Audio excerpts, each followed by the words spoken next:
All right, we'll get started here in just a couple of minutes.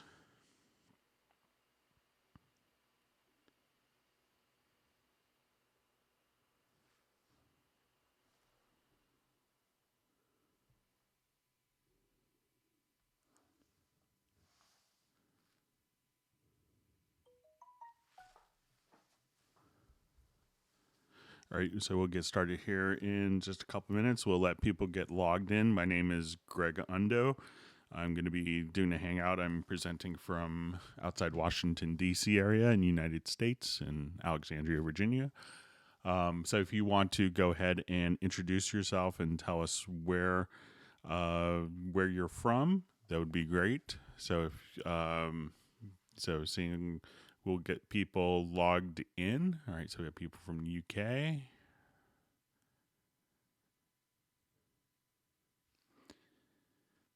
Okay. So we're seeing some questions that were sent in. So if you're not watching this live, because this will be broadcast afterwards, you could skip ahead.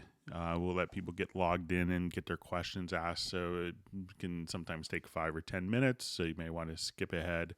We'll try to get an index open as well so that we could have different timestamps for different topics. All right, so we have Atlanta, China, Sweden, Vancouver. Yeah, I think we got the gremlins sorted out. Calgary, Germany, Northern Germany, Sweden, Moscow, France, Chile, Denmark, UK, Houston. My brother lives in Houston.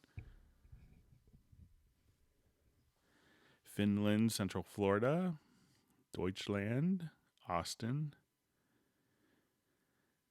All right, Switzerland. Yes, I'm feeling fine. My family and I have been basically just staying in, except for grocery shopping. I think we've been out like once in 11 days. All right, so we have Ukraine, Netherlands. All right, we have LA, maybe Louisiana. All right, all right, Lake City, Florida, Nashville. Good to see you, Rick. Ventura, New York City, Ireland. So we have a quick question. Is there any way to move tracks into mix console? Currently not.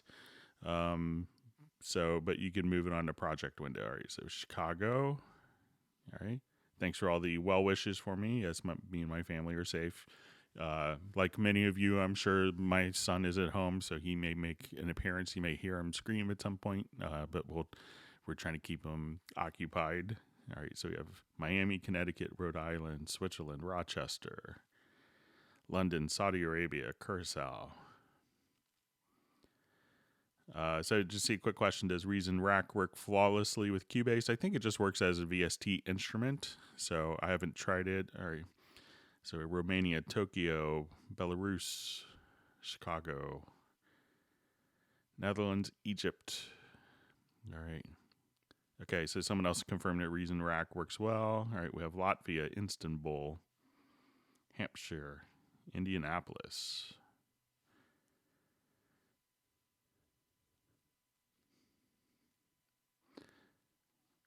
Brazil, Mission Viejo. Okay. Thanks for the. I'm glad to Tim that the hangout's been helpful. All right, we have Spain, Sacramento. Okay, Croatia.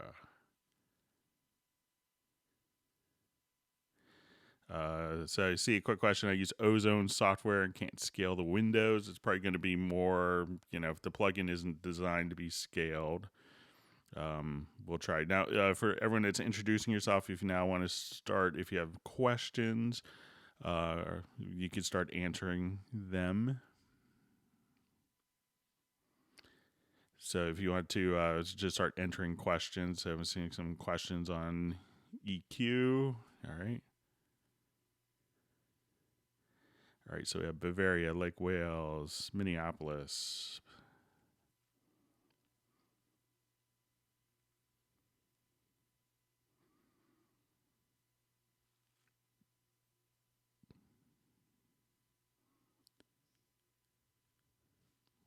All right, Sweden. All right, so people are getting logged in.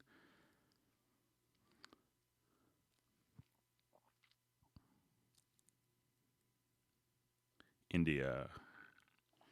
All right, and so a lot of people from Croatia. All right, so we have Austin. All right.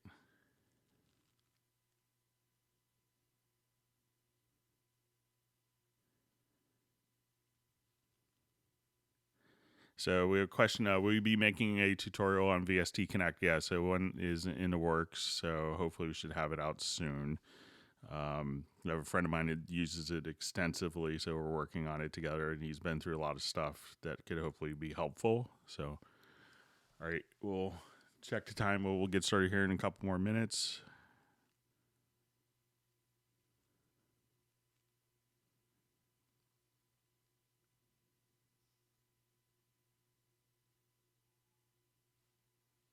All right, so we have Vinny from Orlando. Okay, so we see quantizing on vocals. All right, New York City. Okay, we'll wait just another minute or so. A minute or two, get everyone, we have more people logging in.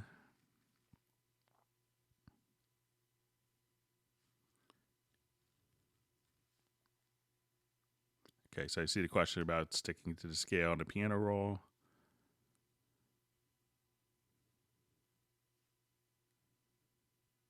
Greece, all right.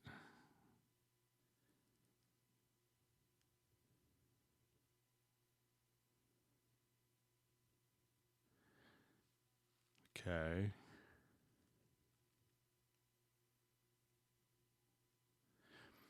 Okay, so it looks like we have some more people logging in. Thanks, everyone. Yeah, so we know a lot of people are kind of stuck at home with the current health situation, so we're trying to do about 2 hangouts a week. So so if you could just let me know in the comments if like a Tuesday and Friday at this time kind of makes sense. And we'll wait just another minute, and we'll go ahead and get started.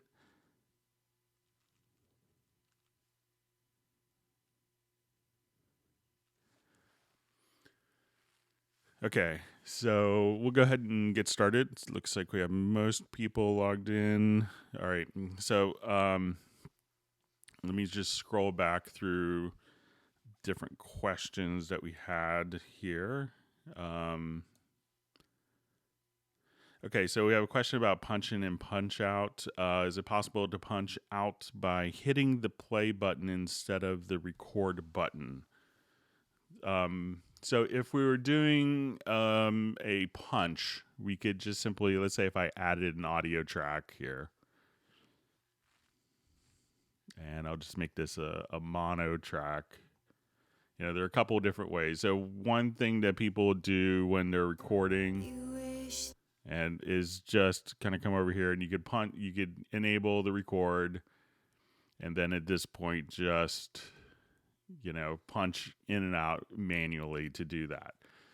If you wanted to set a particular punch out point, what you could do is you could use like a range selection tool if you wanted to. So I'll just select kind of my combo tool here, and I'll just select a particular range and say I just wanted to do a punch, and I'll shut my snap off, and I wanted to do a punch right there. So at this point I could hit P, and this will set the left and right locators to that particular event. And if I hit I and O for punch in and punch out, and we can see this also on our transport, we can see these two icons, they'll be punch in and punch out. And at this point, if that track is record enabled, I could turn off my cycle marker here, and that will punch in to record and punch right out. Let me make sure I have an input set here.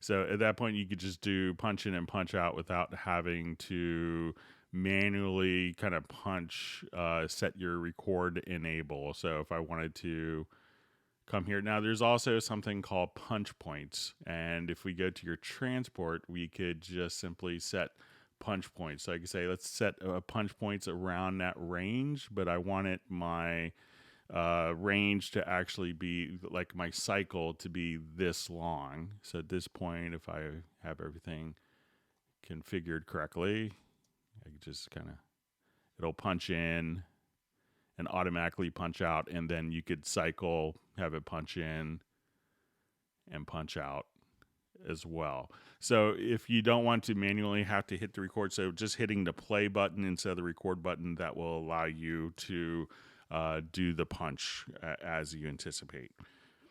Okay, so going through some of your questions.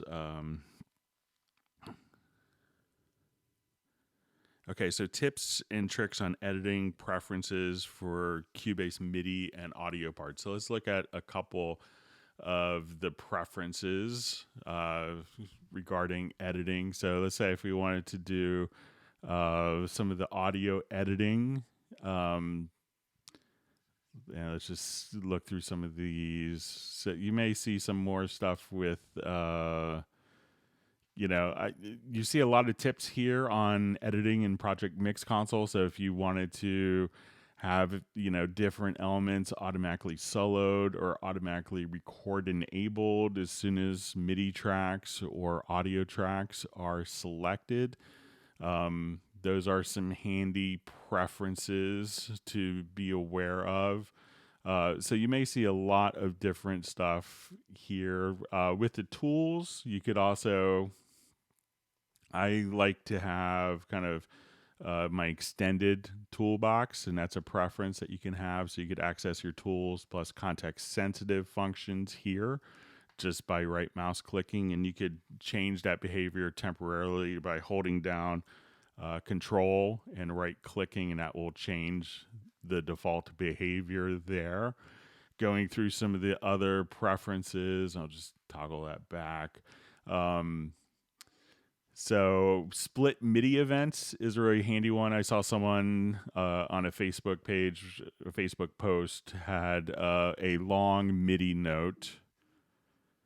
So I'll enable this preference here. So let's say if there is a instrument track here, and I'll just go ahead and load up an instrument, and let's say if we have one long MIDI note throughout that whole phrase like this, that someone was complaining about the capability of when they do, when they cut this note here, that it would automatically not be in the first one. But with this particular preference for split MIDI events, so when that's split, you'll see that, and I'll undo that. So when I cut on the particular range here in time, that would automatically split the MIDI note itself.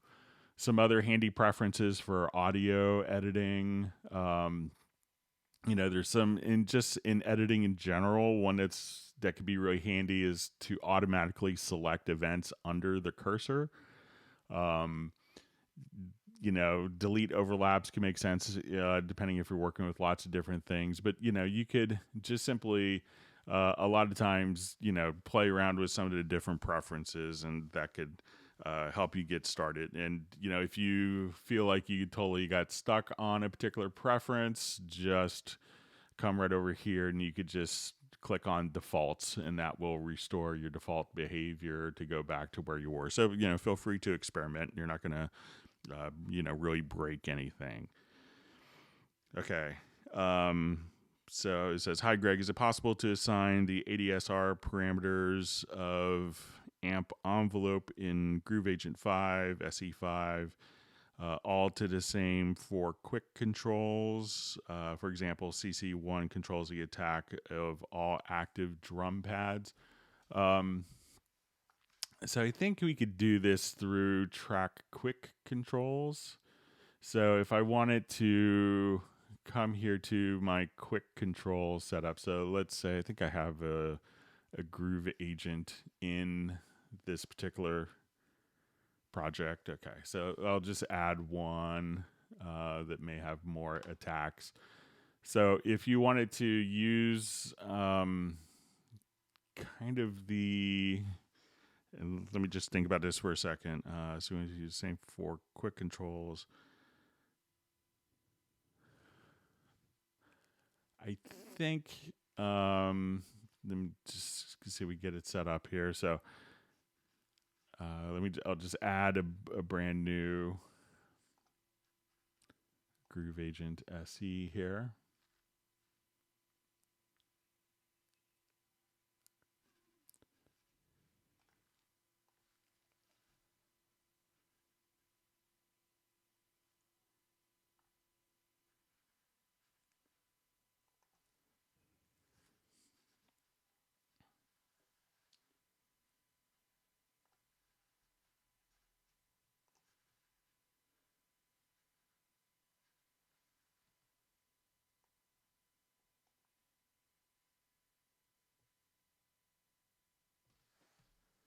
So I think, let me see if I have this set up.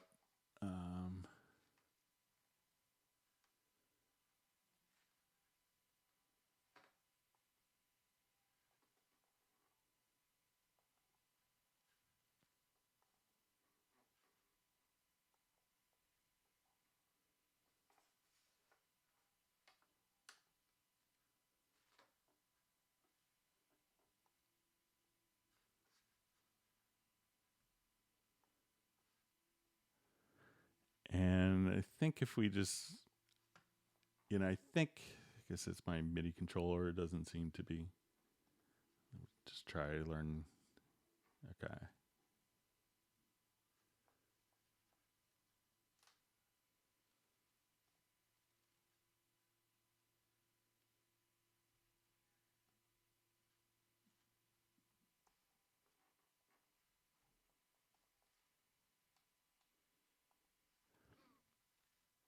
So my controller is not behaving as I would expect it. But I think that, depending on what is selected, let me just see.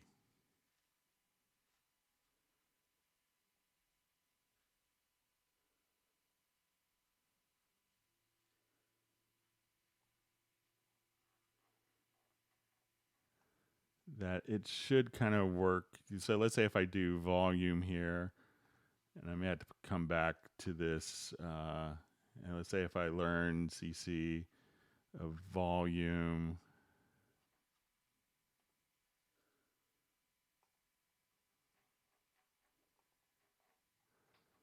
so it looks like if you assign the parameters individually for each pad, so if I come here, select this, and then click on learn CC, that it might do the same trick. So I'm just using the same CC. So I'm just kind of doing the same CC message, and as I select a different instrument. So maybe try to assign for each of the pads to the CC that you want. So give that a try and see how it works out.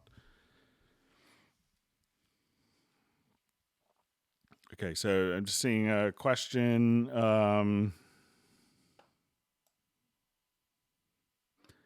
Okay, about it says I have Cubase 10.5 elements. I'm having a problem in MIDI setup with Windows 10 PC, unable to configure the USB ports. I'm using USB MIDI connectivity with Casio CTX 9000 in keyboard. Please help.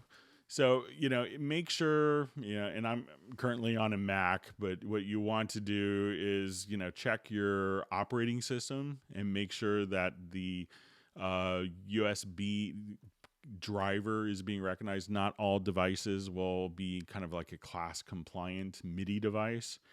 If we come over here to your studio setup under the studio menu, what you could do is just simply come over here and you could see the MIDI port setup, and this will recognize kind of anything that's in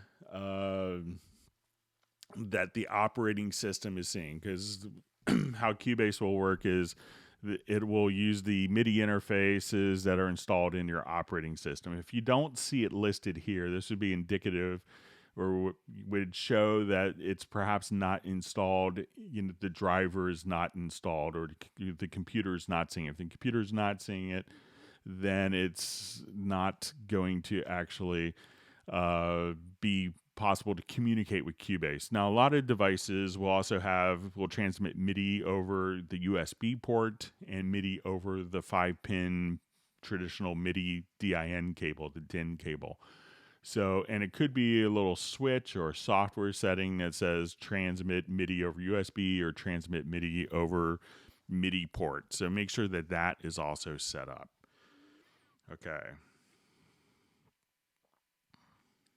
Okay, so we have a question about the chord track. It says create a C chord in the track editor. Press the flat 5th, sharp 11th button to make the chord C flat 5. So for C, E, F sharp. The result is shown as C sharp 11. Is there a way to change the sharp 11 to more familiar flat 5? So let's take a look.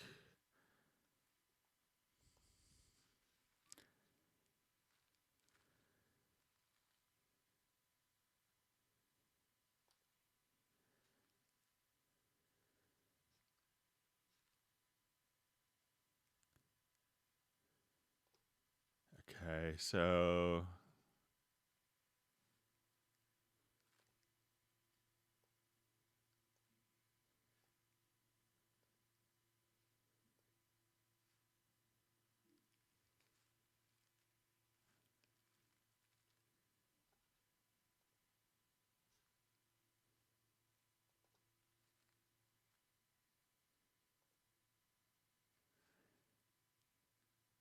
I guess, it would be, if you do a C, I guess it wouldn't be a C diminished chord. So it'd be, I want to say that there was some way of kind of changing the spelling that's kind of eluding me now. So let me just.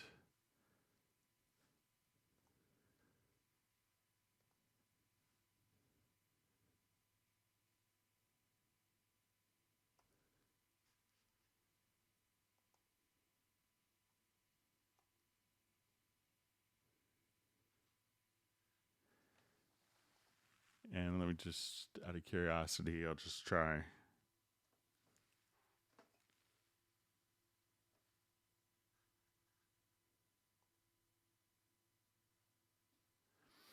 I think that there is some way to indicate it just a flat 5th chord other than a sharp 11th. Like there's different, let me just check preferences just out of curiosity, but I don't think it is there. It's just kind of eluding me today.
And sometimes there could be other kind of chord voicings to spell that. But I think maybe if you check out under preferences, chords and pitches, that you might be able to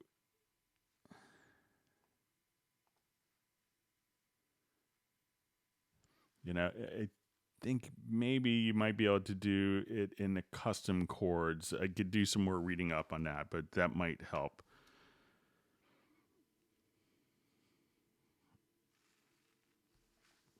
Okay, so we'll move on.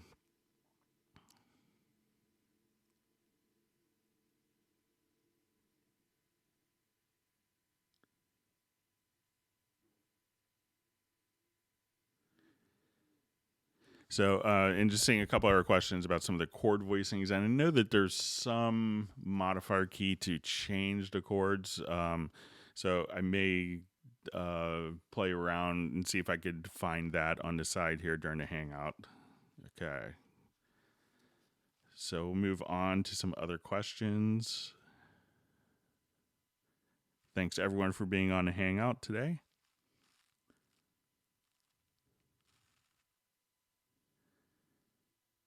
Okay, so we had a question on like quantizing vocals. So sometimes it may not be the most ideal things.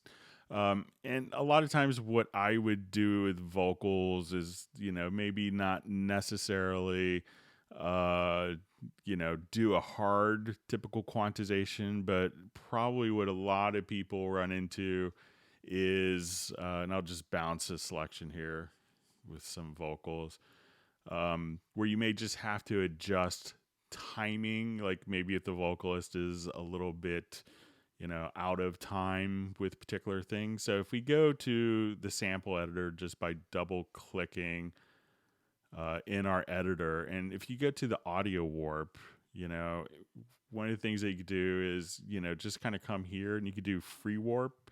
So let's say if you run into situations where, okay, that needs to fall right here, that phrase there. And here you could kind of have it aligned to a grid. So you could say, I want this particular phrase here. So you could set kind of different anchor points and say, from that point, I want this to fall on the beat and I want this to be earlier, and you could just kind of move different elements around.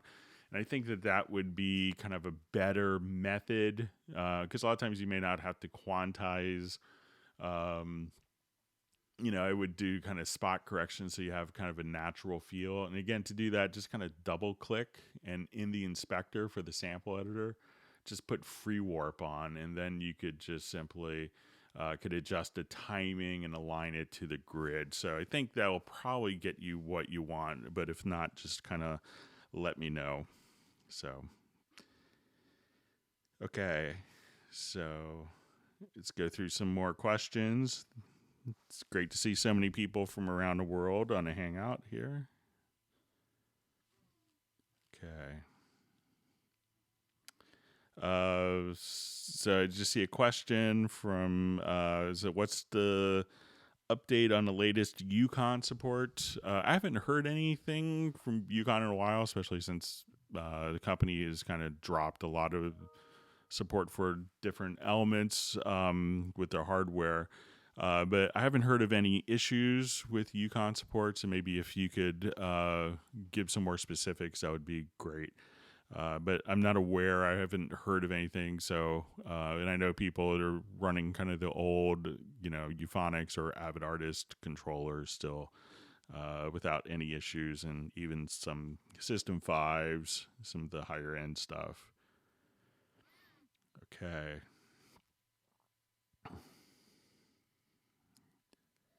Okay. So just scrolling through all the comments. Thanks for all the great questions. So again, we had any way to move tracks in the mix window. So it's not, again, currently possible, but if you have, particular tracks here, so we see a lot of people will, use, a single screen. And if I move, a particular track here, I could just say, okay, I wanted to move this particular track up here, that those changes would automatically reflect in the mix console as well. So I know it's not as ideal as dragging and moving stuff, but that hasn't been implemented yet. But I think if you're kind of running a single large screen like what I'm running, that it works pretty effectively from the project window. All right.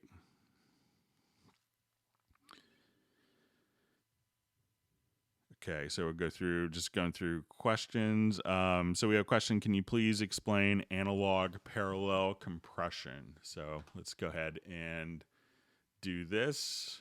And this is often going to be used for vocals, drums, or it's a very popular use of it. And there's a lot of ways that people think of doing parallel processing that tend not to work so well, and don't actually do parallel processing. So let's say if I have a project here, let me just hide my input channels. And I wanted to take all of my drums to a group. So what I want to do is to come here, and I'm going to right select all these channels, and we can see them in my mix console. And from the mix console, I could right click, and I'm going to say, let's add a group channel to the selected channels. So I'll make this a stereo group. And what I want to do is we'll just come here. So now I could have this track summing all of my drum sounds. So I want to add another group track. And then I'm going to just say we'll create it outside the folder, which will place it to the left, to the right of the selected track. So we'll do that. And now what I want to do is I'm going to select all of my drums here. And let's go to just our large mixer view. And then we could go into, if we go to the racks in the upper right-hand corner, one thing that's really handy is if we want to make sure, you'll see this function for direct outputs. And there's also just a little drop-down menu here where you could say direct routing summing mode on.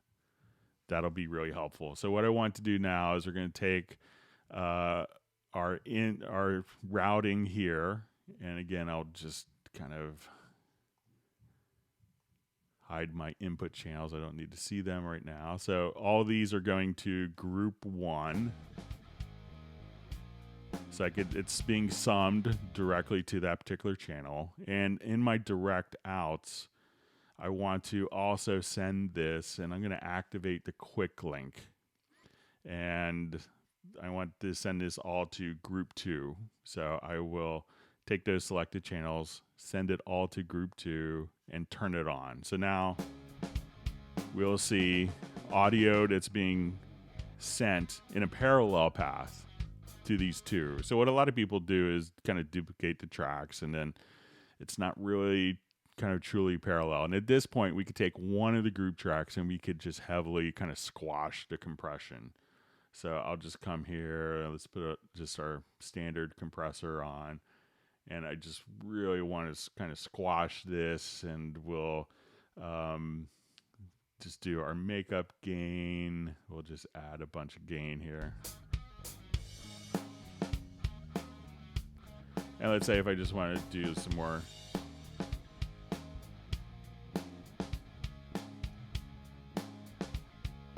So you could have your original drums here, and then a parallel path here, and kind of blend it to find the sweet spot.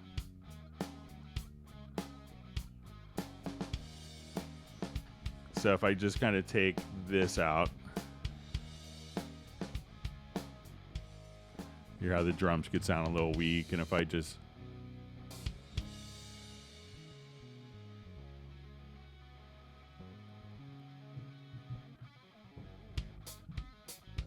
so that's kind of what you could do with parallel compression. So again, you wanted to kind of create two different groups, and then you could have the direct functions in the, make sure that in the racks that you have direct routing on, and that in the drop-down menu here that you want to make sure that the direct routing summing mode is on. And this way you could actually automate the differences. So while it's going, if you wanted to, you know, just automate the different parameters, I could come here and say, okay, in the chorus, take all those off, and say, okay, the vocal comes in now, and and then that way, if you rewind just a little bit, you could have those different changes automated for routing. So those are some different techniques for doing kind of like an analog parallel compression. Okay. Thanks again for everyone's great questions.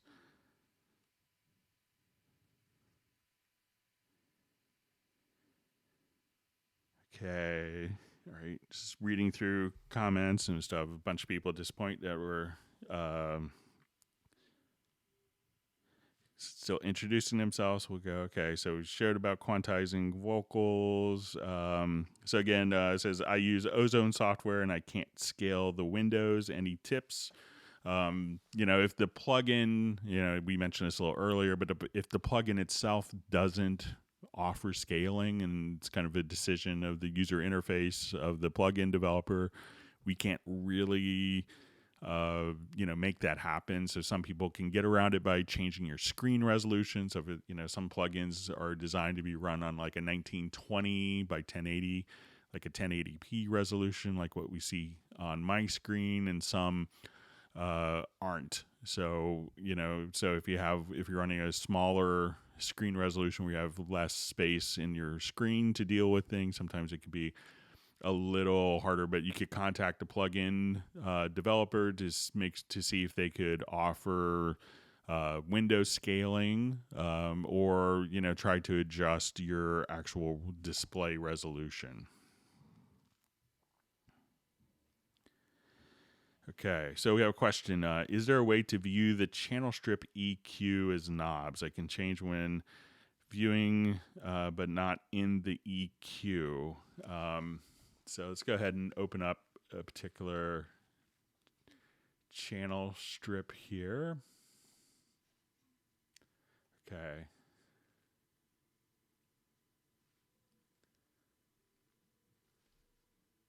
So here we could adjust, your gain, frequency, and Q. And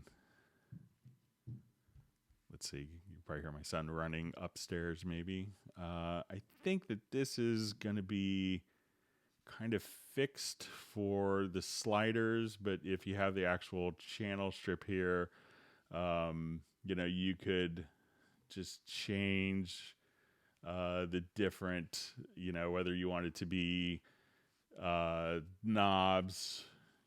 Let me see, just kind of change this in 10.5. So if you don't want to see the EQ controls, or you could see it as knobs.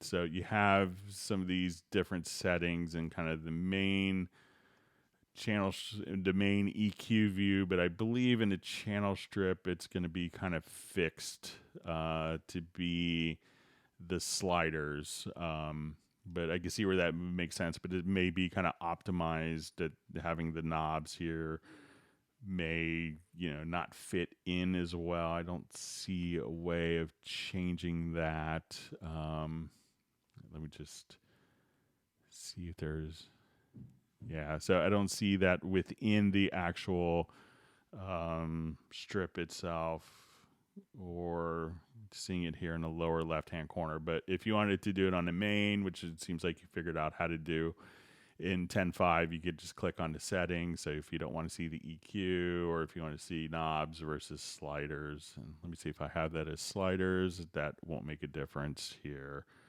But you could use different modifier keys. So if you wanted to hold down like Alt or Option, you're kind of fixed on a particular frequency. You can't, you're kind of restricted to your, your boost or cut.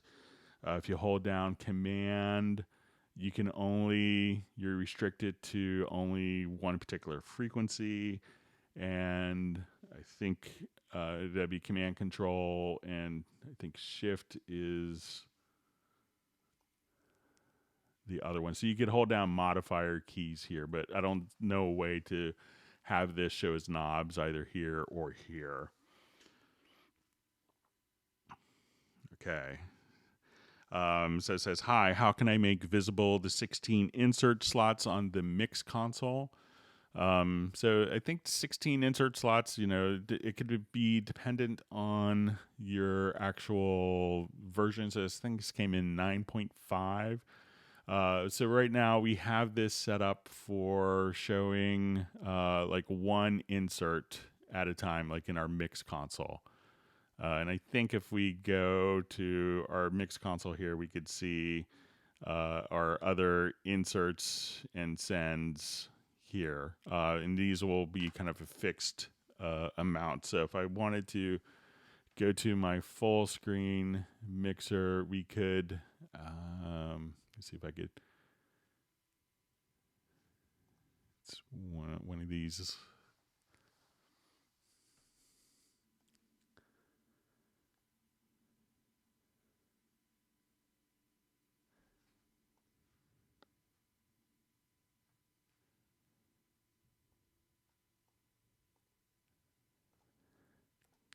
So there's a setting where you could kind of show all.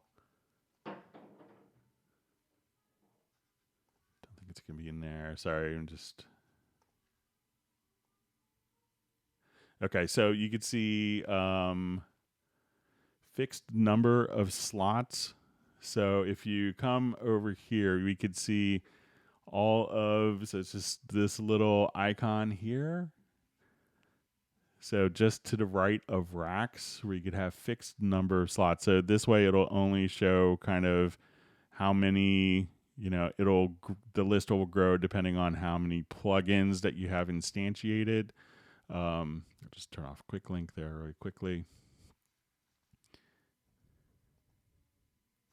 But if you wanted to, just see a fixed number of slots, you should see all the available inserts available, all 16. And I think it's, if you have a Cubase Elements, you may be limited to 4. And then you may see this green line. And what this green line represents is pre or post fader. And that's independent for each channel. So you could have different amounts of pre and post fader insert slots. All right. We'll move on. Thanks again for everyone's great questions.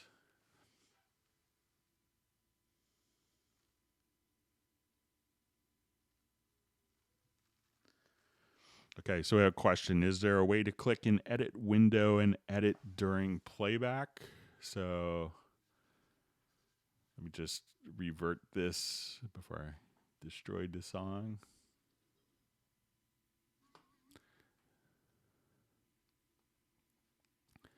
So let's say if I'm here and I want to edit the bass.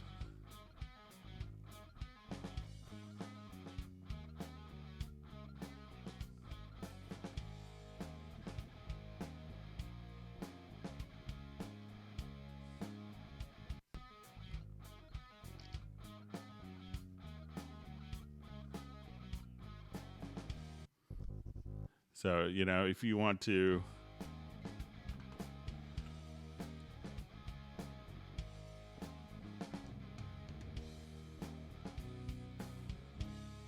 so depending on kind of what editing you want to do, but you could also, a lot of the sample editing is kind of a little more offline processing, but, if you wanted to, select a range and just say, okay, I wanted to reverse this audio, I could just go to reverse,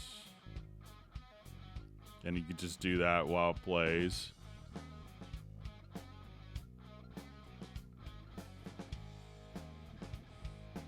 So a lot of your functions you could do, like your different processing, you could do all while it's playing. But if I'm misunderstanding, just let me know. All right.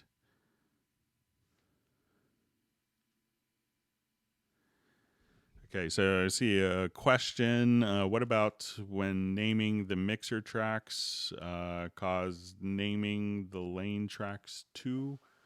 So I'm not sure if I understand, but if I come here, and let's say if I did a new recording,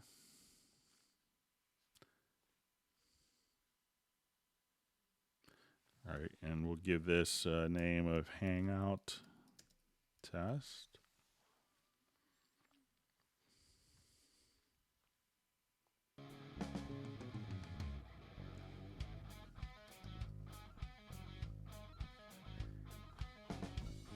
And let's say we want to, let's say we stop recording, and I want to do another.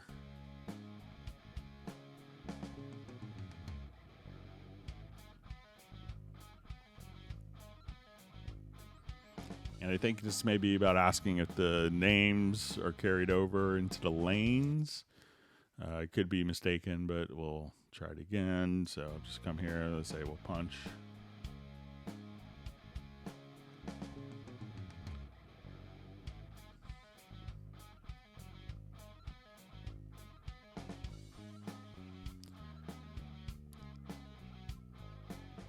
All right, so, and let's go ahead and look at the names of our recorded tracks. So as we come here, we can see our different lanes. And as we look at, so we'll see the original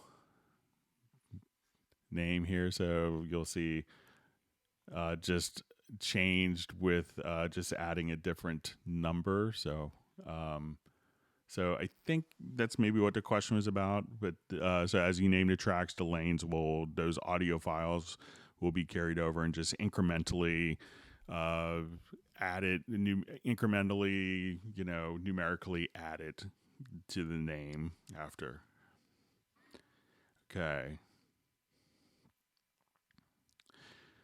So we see how to stick to the scale in the piano roll editor. So let's go ahead and take a look at this.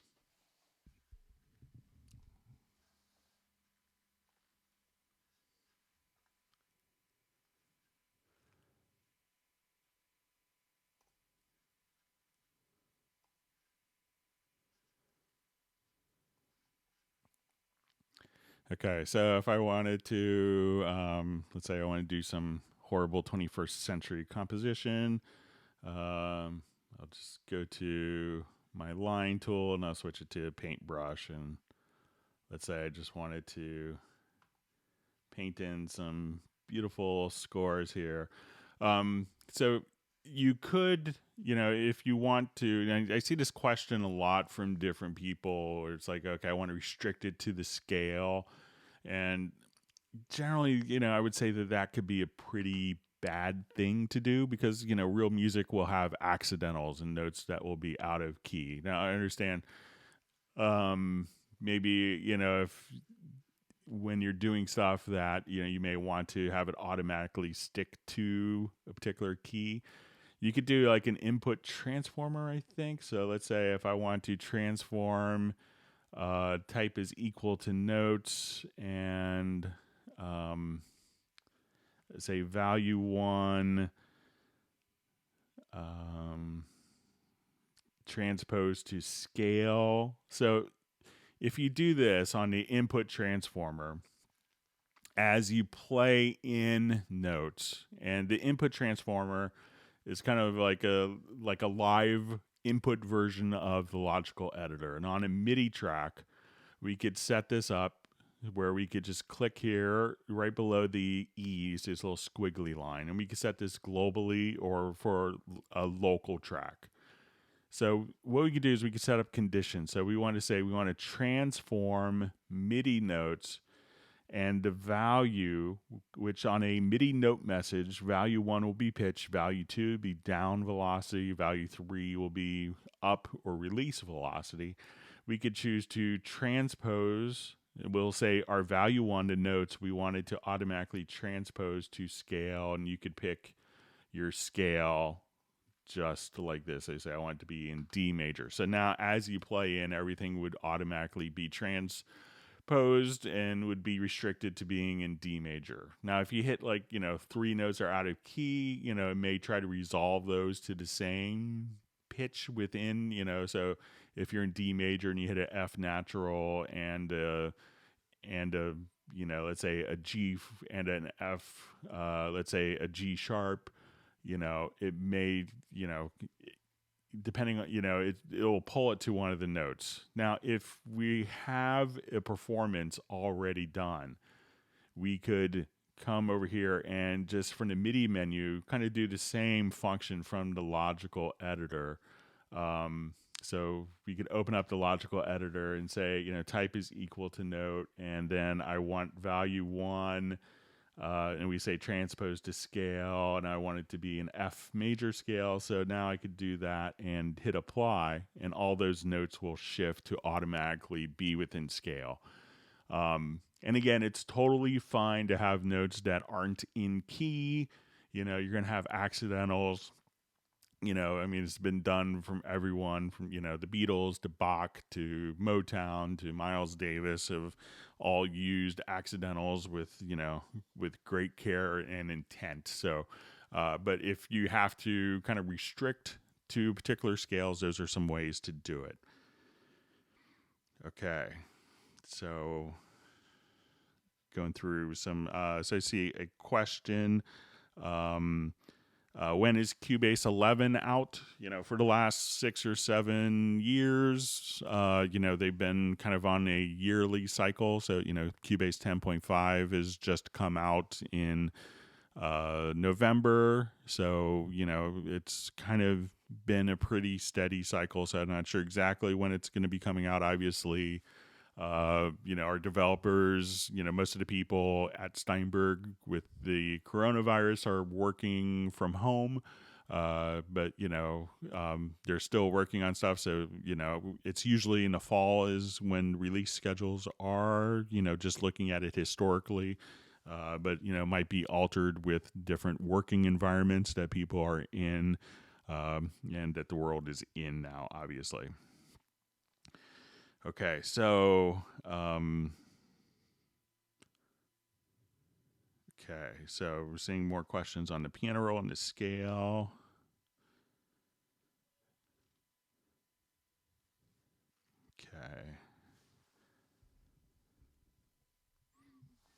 Okay, just going through comments. Thanks for everyone's great question. Is there any way to get a shimmer reverb using stock plugins? There's lots of great capabilities, with the stock plugin. So I'll play just, a little bit of even this track here.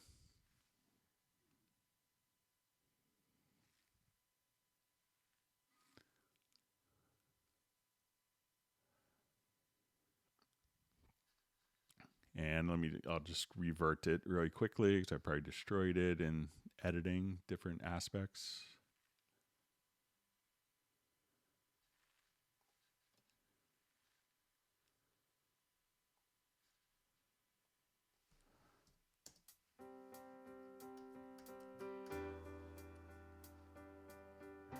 What did you say? So if I was just kind of looking at this particular channel on my vocal that I have, and I'm left here for 1,000 years and a day. So I'll just kind of up the reverb, and I'm just using a Revelation, just a plate.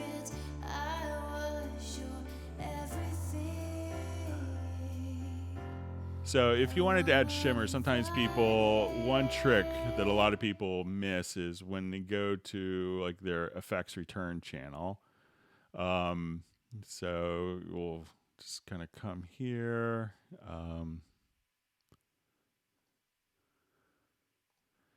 So I could just say we're going to have our Revelation reverb here.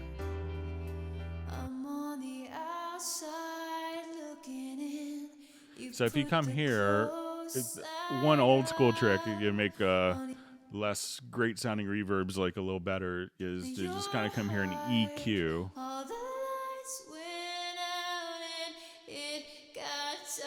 The return channel on the effects. Where do I go from here? Where do I go from here? I'm uninvited.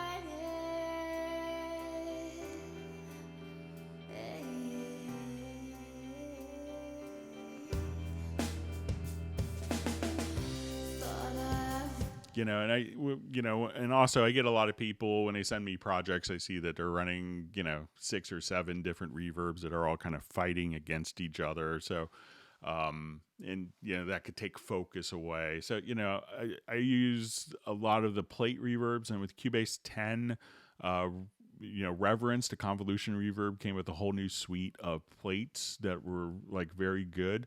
But just kind of do that and, experiment with EQing the reverb return channel. So you could just look under kind of the effects channels.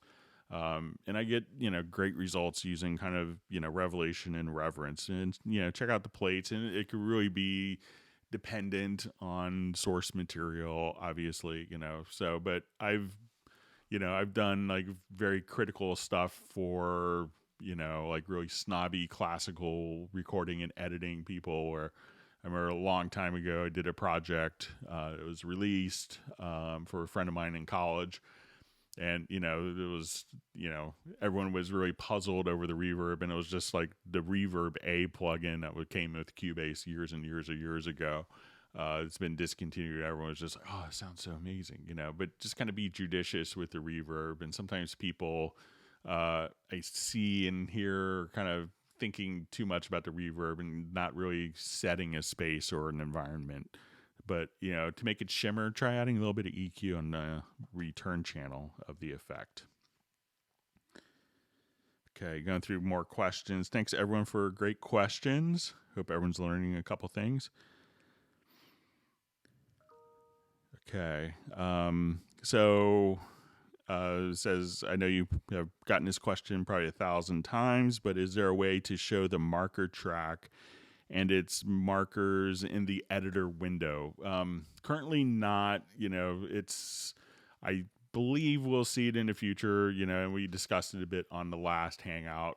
Some people I know will, have, I don't think I have marker tracks, or I have some marker tracks here, but we'll do stuff like, look at the in-place editor, because you could actually look at this and see that, the in-place editor aligned with the marker tracks at the same time. I know it's not the same way, but the design dilemma that you kind of run into is like, okay, how do you show the time, the chord track, the marker track, and other, maybe even tempo tracks people requested, all within this view. So I think they're trying to get it sorted out, and they're aware that that's a desire that people need. So, and we've had I know I've had discussions with some of the product planning people. So I think we may see it coming, but I'm not a developer and I can't say for sure.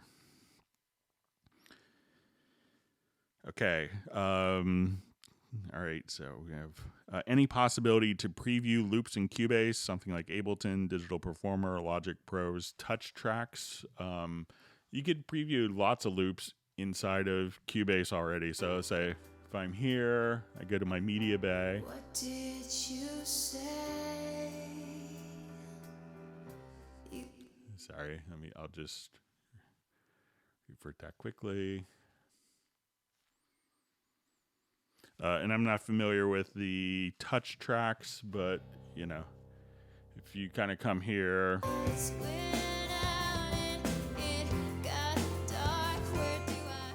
and I was auditioning loops.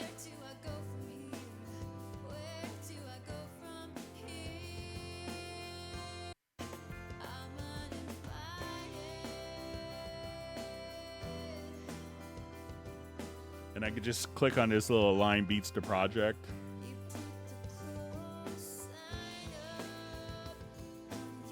And audition my loops.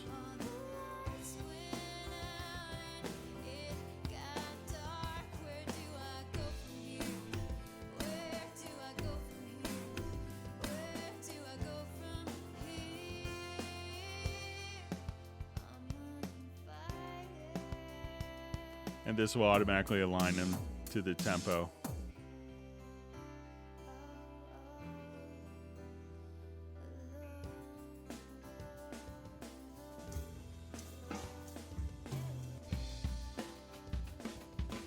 So, so if that's kind of way, I'm not sure with the touch tracks and the other programs you mentioned, but I think that, that should kind of do the trick for you. So again, just go through like different loops in your MediaBay and make sure that you check here that it will be aligned to the tempo of the project. So I know we did on the Steinberg YouTube channels, we have the Spotlight series, and we did a video with producer Ian Kirkpatrick, and that's like his favorite thing. He just loves and lives and dies in the MediaBay, and he has probably hundreds of thousands of different loops that he has access to, and he's able to find stuff and just audition it with the project very easily like that. Okay. So we'll go through some more questions. Again, thanks for all the great questions.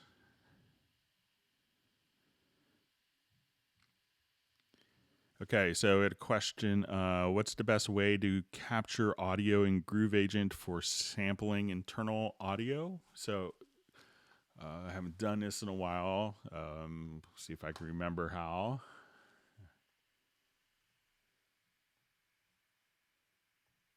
All right, so the full version of Groove Agent, not the Groove Agent SE, offers sampling capabilities. So once I'm done with this, let's say I want to take, you could activate the side chain here. Click on the recorder, and then at this point, like if I wanted to send my vocal to it, I could go directly, I'll just do it from a send, and we could do our side chain into Groove Agent.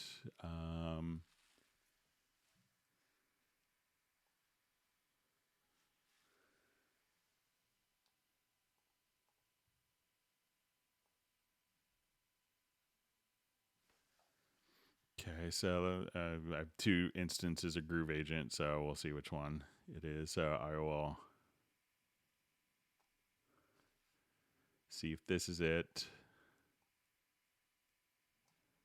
and we'll activate that. What did you say? You wished it all away, and I'm left here for 1,000 years and a day. Okay, it might be the other Groove Agent.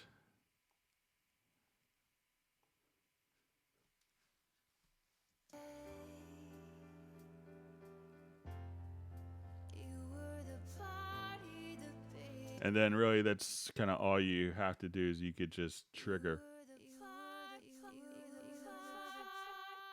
So, and then you could have, different modes for, okay, I want to go to auto next. I want to go to, set it up manually for start and stop, or, So what you want to do is within Groove Agent, just set up the side chain, and then from whatever source, and it could be a group, it could be, an individual track. You could do it from the sends, send that out directly into Groove Agent. You could select a pad and just automatically click on record here and play.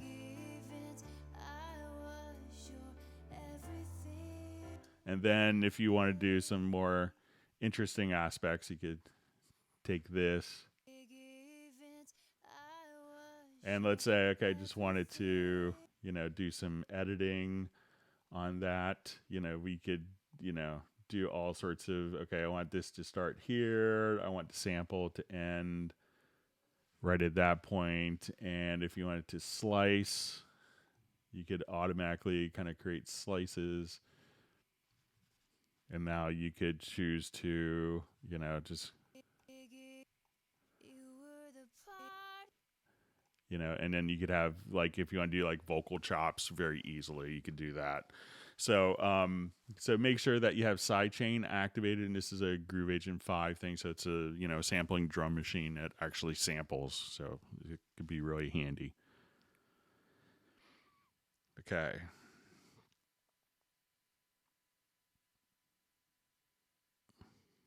Okay, so we had a question. Please explain a confusing use default location. Okay, I just skipped way down, so let me find my space again.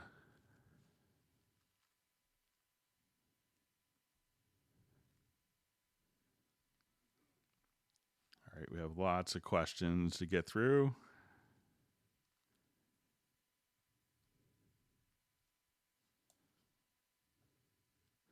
Okay, so please explain the confusing use default location project folder setup when opening up new projects. I'd like to make a second project within the same folder, but seems to always create extra new folder. Okay, so one of the things that you want to do is, like, when working on a project, try to think of having, each project in its own file folder, and that will make your file management so much easier to work with. So to do this, when you start a new project, by default, Cubase has a default location, so it'll store it like in a project folder in your documents. I personally prefer to have it prompt me for a file location. So once you go to a new project, this will by default open up the Steinberg hub. So once I go to prompt for project location, at this point I could choose create empty, and it's going to ask me what folder do I want to store my files in. I could choose to do a new folder. So we can say, okay, this will be my Hangout test project.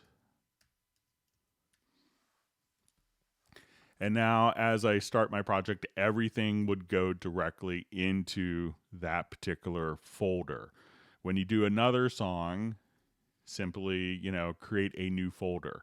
Now, in a question, it was asked how to, it says, I'd like to make a second project within the same folder, but it seems to always create extra new folder. So all you have to do is, when we do this again, when you say new project, just choose prompt for project location, and then at that point, create empty and save it to that same folder. And then you can have two projects within a folder. But, as a rule of thumb, I would try to avoid that.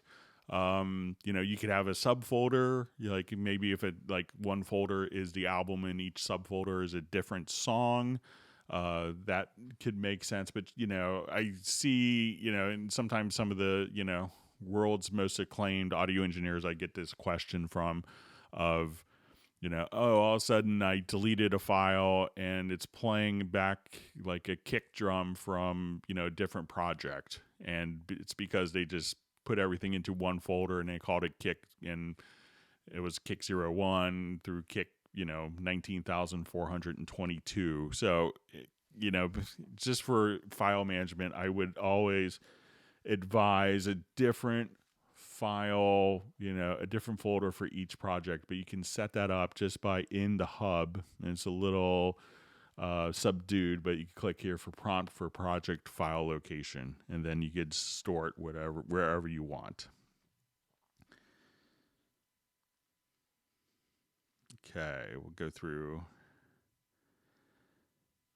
Okay, so you see any word on Nuendo update? I think, I mentioned this on the last Hangout that we were supposed to be kind of showing a preview of it last week at the Game Developers Conference in San Francisco, but the show was canceled, so that will kind of give you an indication that, it's coming along nicely. So I think we should see it in a couple of months, but I'm not sure what the exact time frame is. But, we'll see the 10.5 features and lots of other great new things as well.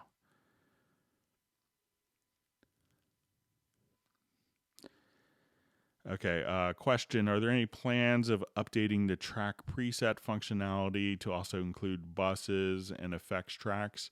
I haven't heard of any, but if you wanted to be able to access and import, buses and FX tracks, one of the things that you could do with the later versions, something that's been implemented more and more, is this import tracks from project. So if you needed to get a bus track over, at this point, I could select a particular project here. I could see, not only, my effects channels, my group channels, So you could just take those from one particular project and have those automatically carried over. A lot of people will also, store them within a template. But if you have, if you have something that you do like, you can import just by doing the import tracks from other projects. So again, import tracks from project and select the particular tracks. And you could kind of get to it, maybe 1 or 2 mouse clicks more than like a track preset.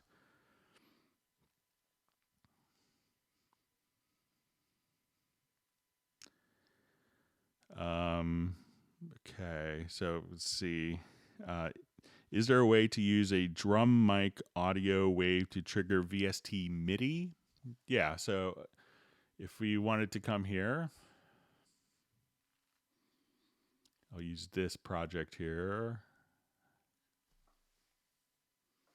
This is really handy if you want to do like drum replacement stuff, which is pretty typical.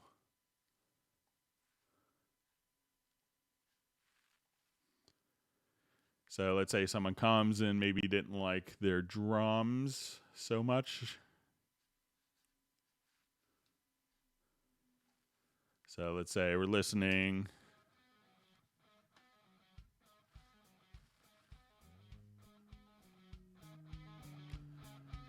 So in this instance, I have a instance of Groove Agent loaded up, and I just have. So I want to take, let's say, the kick drum. So I'll double click on it. This will open up the sample editor. I'll go to hit points, and let's just have it detect the hit points. And what I want to do is kind of find the rhythmically significant points of the kick track. And then I could say, let's create MIDI notes right here at the very bottom of the hit points tab. And we could choose to retain a dynamic velocity or a fixed velocity. And I'll say, let's make it C1. I'll do it on the selected track where I have this Groove Agent and hit OK. And now I could mute the kick drums directly. And now you're just hearing the sample here, and I could adjust the volume and pitch.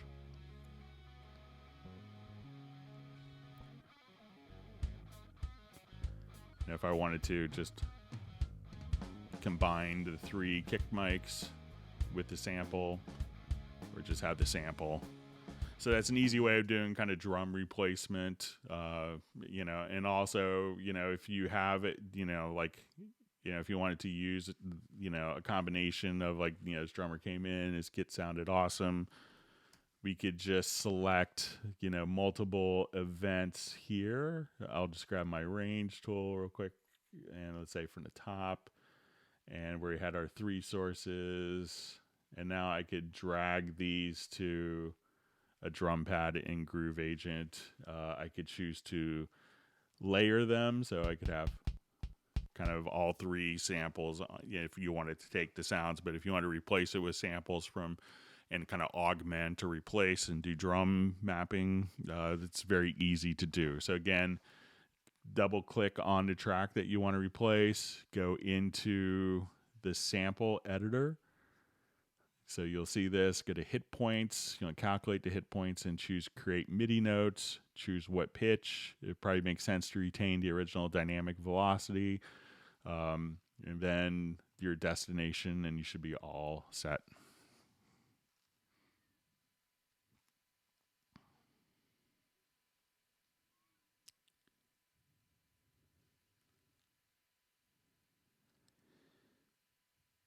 Okay, so, and this is kind of a follow-up to the track presets for buses and effects tracks. Says, and if importing the template several times, that they would route to the same bus instead of creating many buses with the same name. So you try, definitely try the import tracks. All right.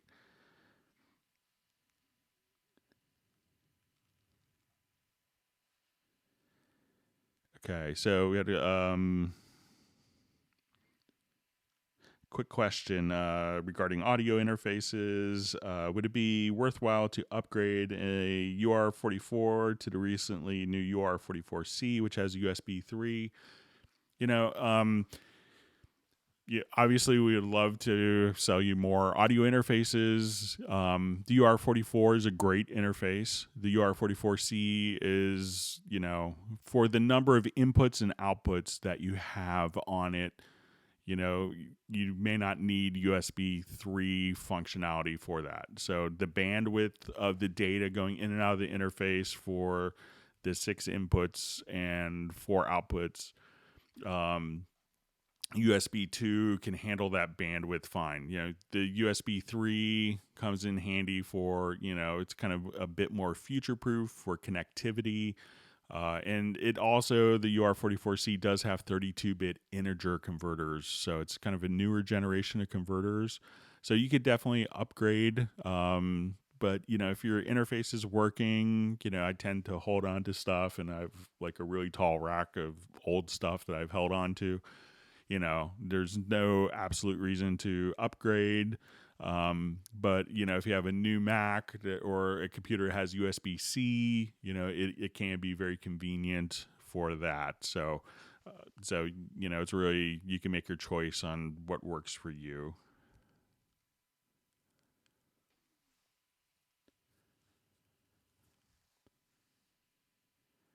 Okay, so it says, what are the EQ graphics by picture, or rather the standard EQ settings? Not sure if I understand this, but maybe it's what we touched on a bit earlier. So if we want to go back to our track,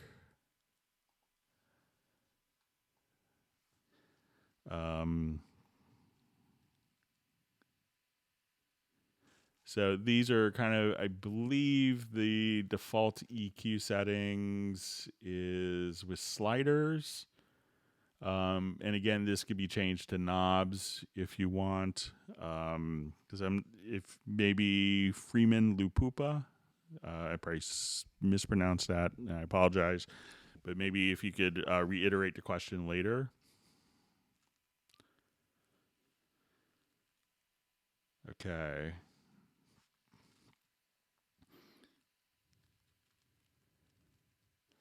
Okay, so it says, Greg, I'm using my time at home to really learn all things Cubase and learning to play the keyboard so I could sound half decent. All right, well, that's a great use of time. Okay.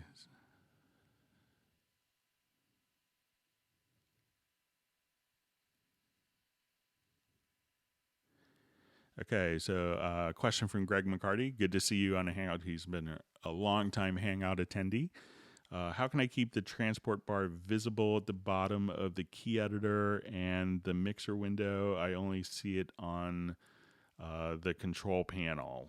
So let's take a look. So when we're here, we could have the transport bar, and we could, if you go to the Windows setup, we could just have the transport bar on and off here. And when we go to, let's say, our mix console view, let's just see,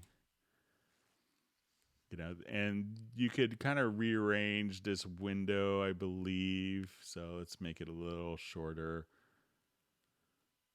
So when you open up the mix console again, that it'll just sit on top of the transport bar.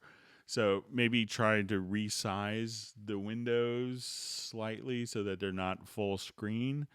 And while you're here, you could also hit F2. So let's say at this point, we open up a full screen mix console. Hitting F2, F2 would also kind of place the floating transport panel. But try just to resize some of the windows. I think once you do it once, that those settings will stick for you.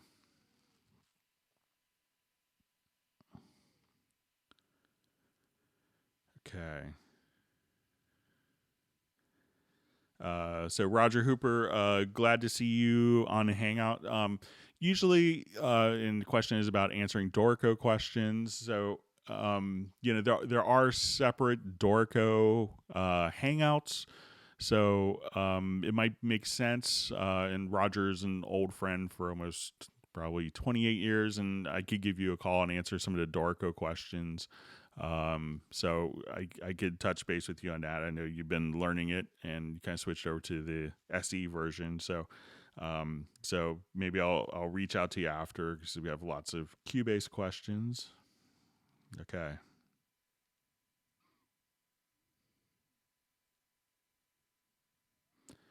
Okay, so we have John's questions. Is there a way of moving tempo detected points without affecting the adjacent points, both before and after?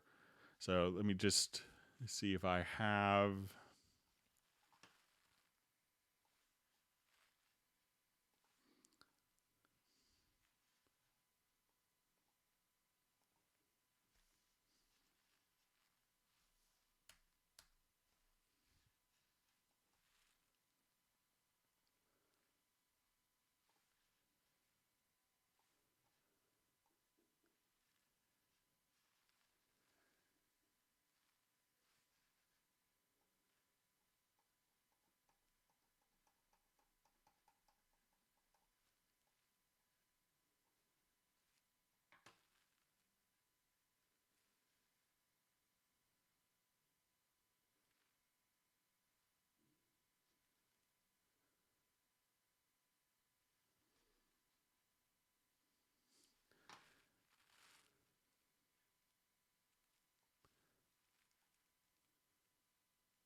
I was just seeing. I know Johnny, you'd asked this before in the previous hangout, um, and I could do some more research, but it might be. And I don't know if you experimented with this. So it seems like, and I could be misunderstanding it. So let's say if we have our tempo detected events and you wanted to change these up and down without affecting.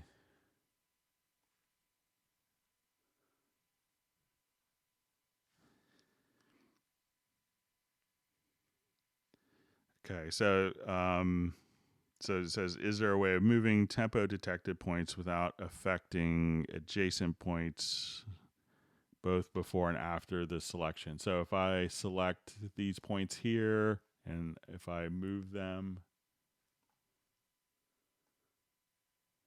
I'm not sure if that's doing what you want to do, but that doesn't seem to be affecting the other tempo events.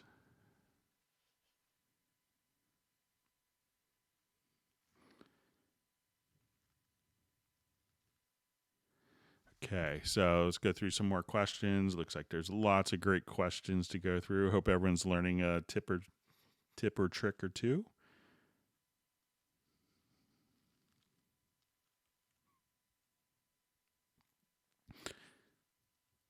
Okay, so during loading of Cubase Pro, there's content mount load counting upwards to 93 on one of my PCs and 92 on the other. Should it count up to the same? What is loaded there? Can one compare between the two computers?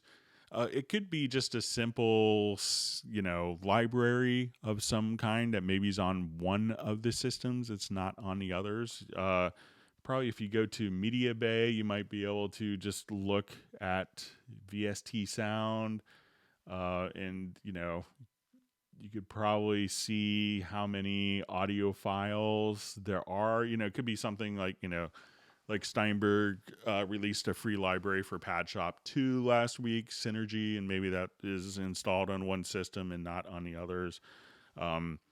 I would say if if you're going through and you haven't noticed something missing, you're probably okay. But it's probably something like that.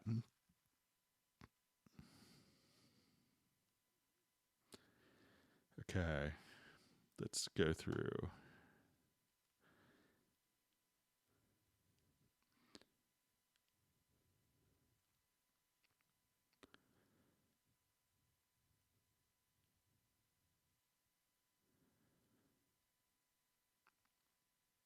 Okay, just going through. So question, is it possible to disable the F1 internet in Cubase 10? Greetings from the Netherlands. I think that could be kind of like an operating system kind of assigned thing, but let's take a quick look. If I look in the correct window, that would be helpful. So we'll go to our key commands.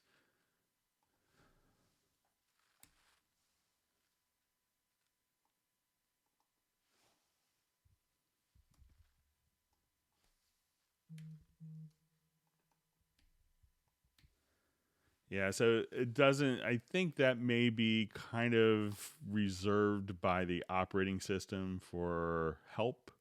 So that may be why you can't access it.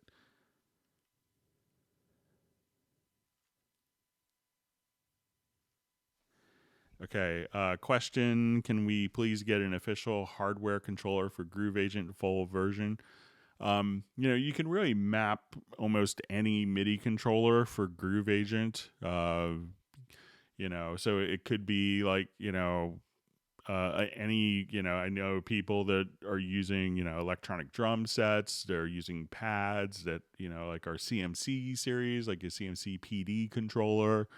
They're using those quite efficiently. People are using machine. People are using, trigger fingers. So, just about all of them work pretty well with Groove Agent as it is. I'm not, so we may not see I haven't heard of any plans for a dedicated hardware controller, but, I'll definitely pass it along.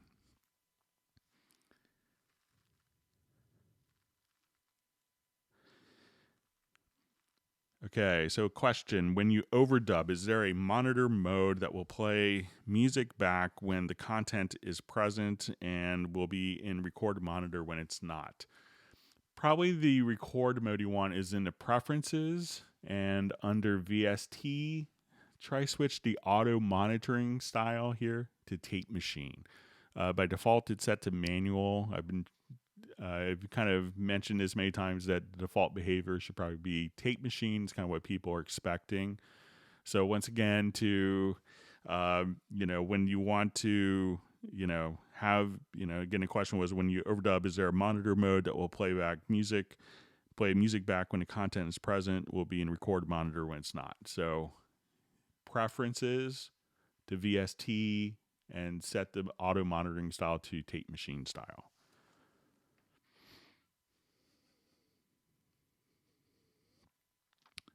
Question, if you want to audio warp just one note in an audio track, what is your preferred way to do it? So I'll just go ahead over here and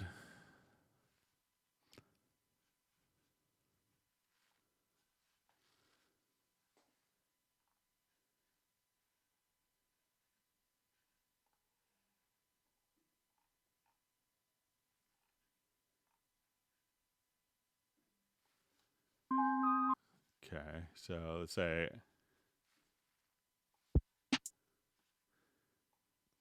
okay, so, if you wanted to kind of just warp, so you could double click and go into your audio warp, just go to, your free warp, and then, just do it there, and you can see it kind of lined up on the grid if you want, and, you just kind of do it like that. So sometimes you may want to set like an anchor point before and one after, so that different elements won't move. But it's pretty straightforward once you start playing around with it, and it's really, as we showed earlier, like really handy for doing vocals and stuff.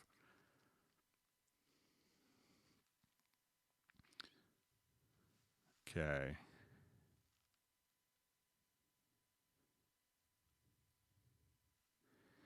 Okay, says, hello, Greg. Using Sonic slow moving strings in 10. When reopening the project, the slow strings have changed key. Please help.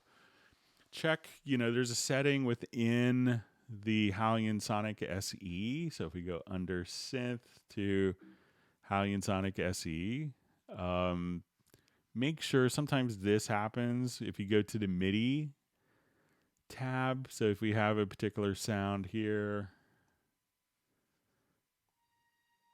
And if you go to the MIDI tab at this point, you could just set the transpose. So if I just wanted to come here, so make sure that the transpose wasn't accidentally adjusted. I've seen that happen. It's a good way to freak out people who have perfect pitch, so. But it could be that was automatically kind of accidentally set. Sometimes you could do that through like a MIDI controller message. But look there, if it's just like one particular instrument, it could be that. Another area to look is when if you right click, you could probably see MIDI modifiers. And make sure that the MIDI modifiers, there's no transposition going on here. And those would be indicative if the notes are if they look correct, but are sounding different pitches, that is where I would look to solve that problem.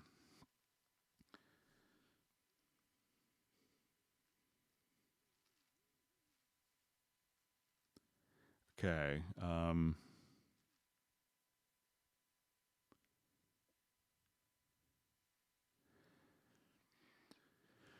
Okay, so it says, hey, Greg, any way to sync track selection from arrangement with multi-audio mixdown so the selected tracks are automatically selected for exporting? I think it's going to be independent. I could see... So when we come here to the export audio mixdown...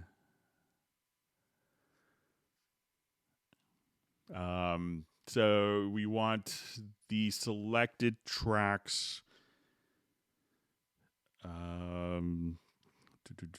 Okay, so is there a way to sync the track selection from arrangement with multi-audio mixdown so the selected tracks are automatically selected for exporting? Something that you could do is maybe a Project Logical editor preset. So we could say our media type is equal to audio and maybe, MIDI track if we're doing VST instruments. And we could say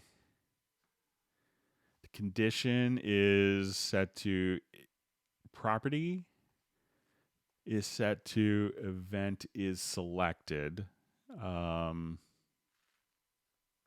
Or we'll say property is not set to event is selected, and then we could choose to let's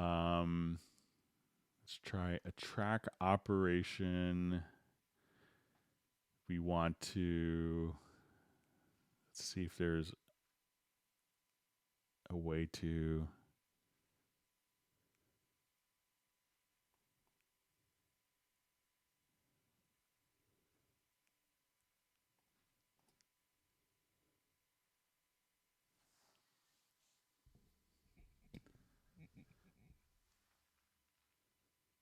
thought that there was maybe like a disable. Let me just, it's not going to be under position.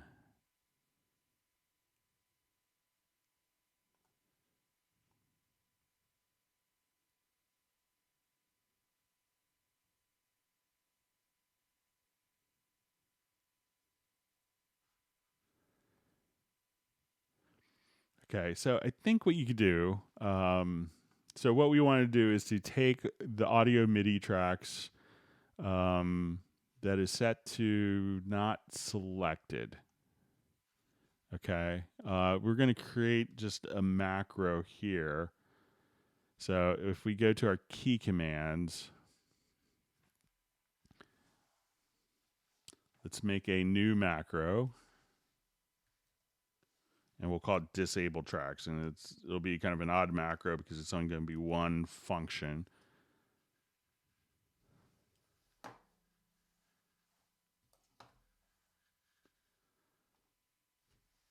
So I'll say disable tracks. think I may have already created a macro like this in this similar function.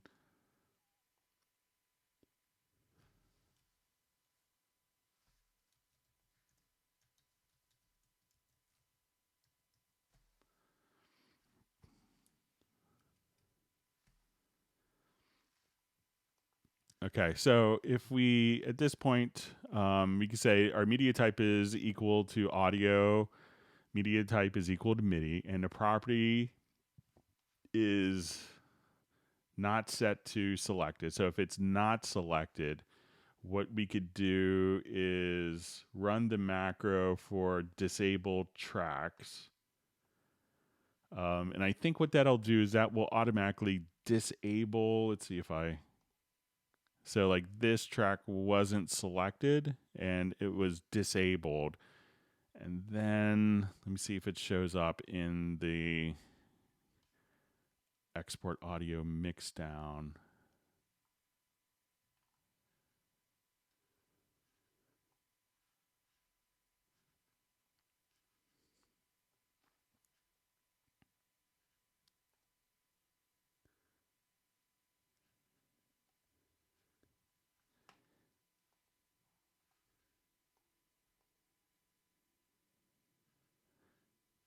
So that may be something to try, but there isn't a way to automatically do it. But I think you see if you play around with the project logical editor and trigger the macro to disable the tracks, that those wouldn't be included. So I don't think it would pass audio that way, but that's something to try and experiment around with. But currently there isn't like a sync selected tracks, but I think you might be able to accomplish it with, with the project logical editor and that one step and just call it a macro.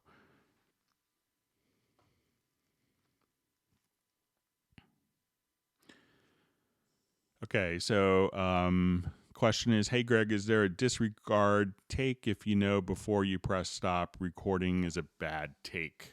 So there's a record mode. So let's come here and say, okay, we have this particular recording.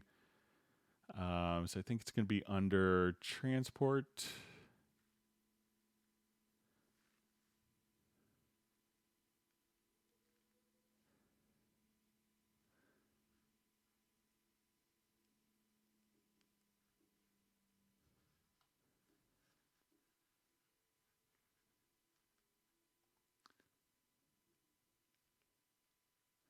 And it's kind of called re-record mode, and I'm just blanking on where it's at. Let me just.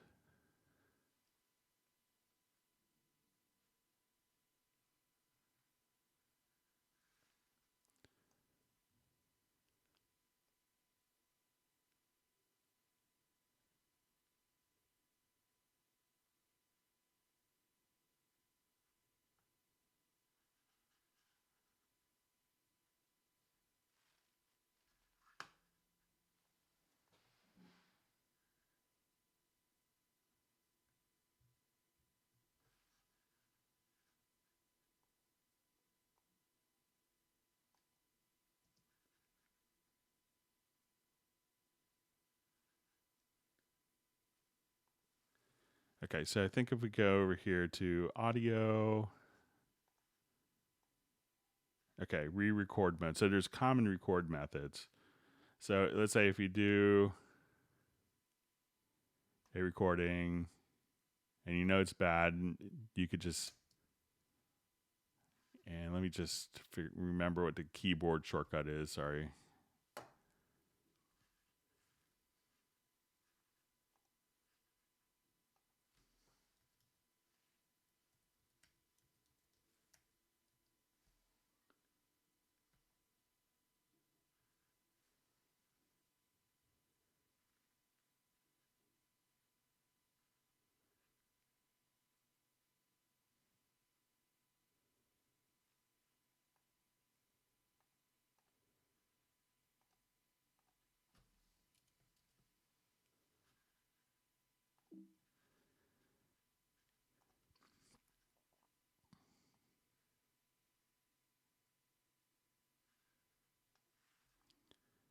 Okay, so I'll undo that. Let me just try this again now that re-record mode is active. So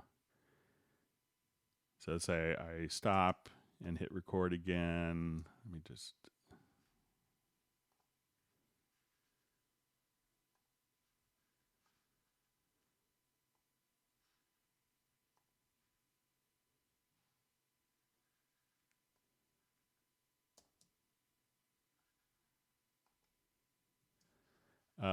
you could always undo, and I'm just forgetting what the key command is for re-record, but read up on, you can go to the common record modes to re-record, and that way you could just have it automatically go back to the same spot. And there's a video on the Q&A, my Q&A series on the Cubase YouTube channel. So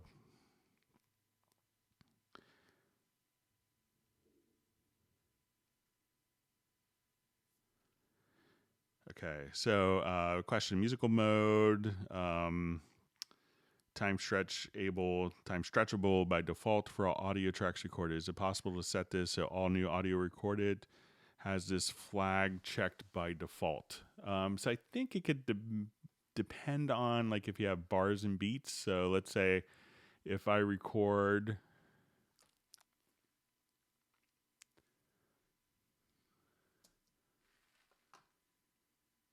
on here, you could put it onto, you could select musical mode there, but and a lot of times it could be dangerous to have it on by default for all of your recordings, because you may want to take other material into your project, and every time you change, you may want to have the new audio files in musical mode to match your existing project and not the other files matching different loops.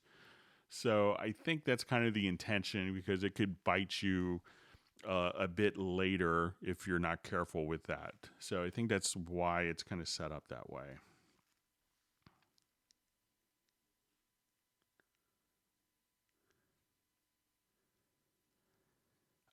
So question: do you know if you can swap between spectral layers and generic Cubase editor while having spectral layers as an active extension? So I think I have spectral layers installed. So let me just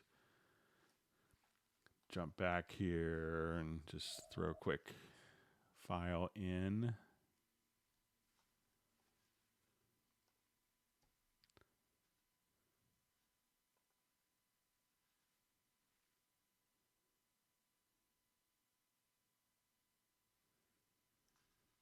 Okay, so as soon as I'm here in spectral layers, I could do that editing.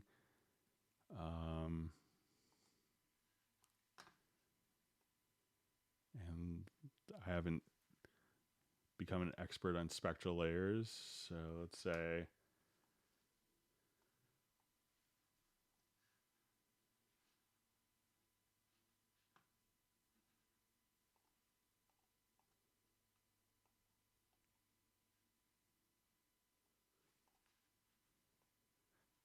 I think, and I may have to do some more research on this, but I think it might be like once you're kind of in the extensions, and it could be how ARA2 is set up, that then you could kind of toggle back and forth. So it may be a limitation of the ARA2, but I could do some research on it if you want to email me at giondo@yamaha.com.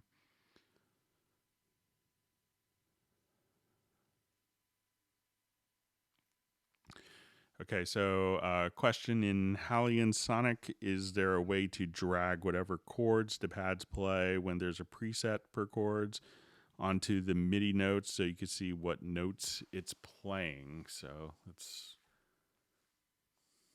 take a quick look.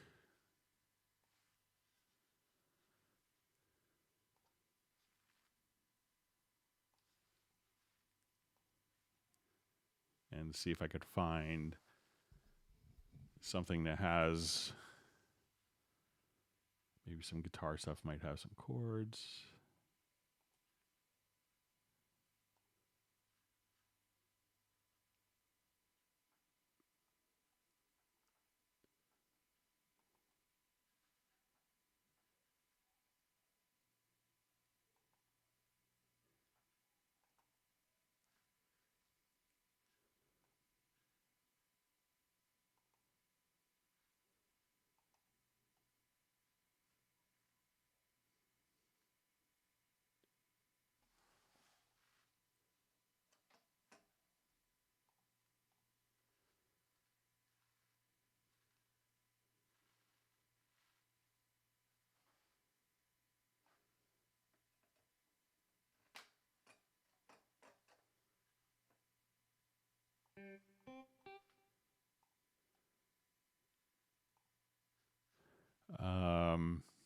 sit here for...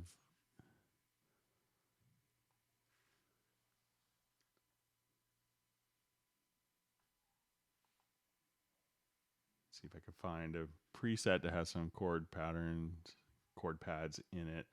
I don't think that there's a way of dragging directly from there to figure out what the chords are, but I could do some more research on it. So,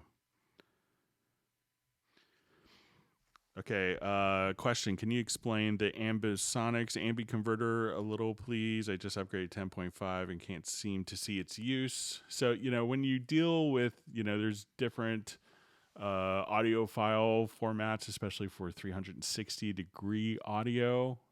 So when we go to add an audio track, we could choose the configuration to be a first order, second order, third order ambisonics. So as we have, let's say, a first order ambisonics, and often this is 4 channels. So you may see like different portable recorders, like I think Zoom has one, Rode has one. It's very popular, Sennheiser.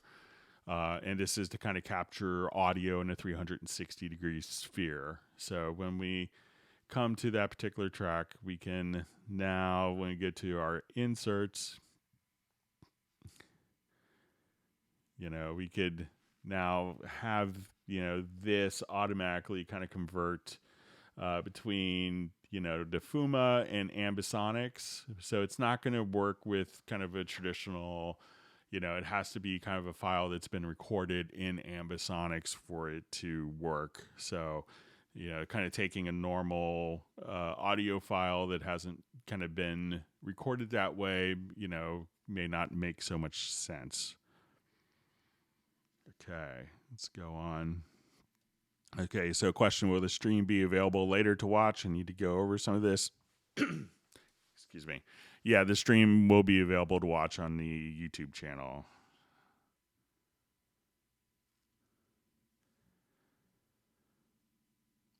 Okay, so question is, how can I make the key editor always come up as the drum editor when double clicking on a region in a drum track? So let's say if we have a MIDI track here.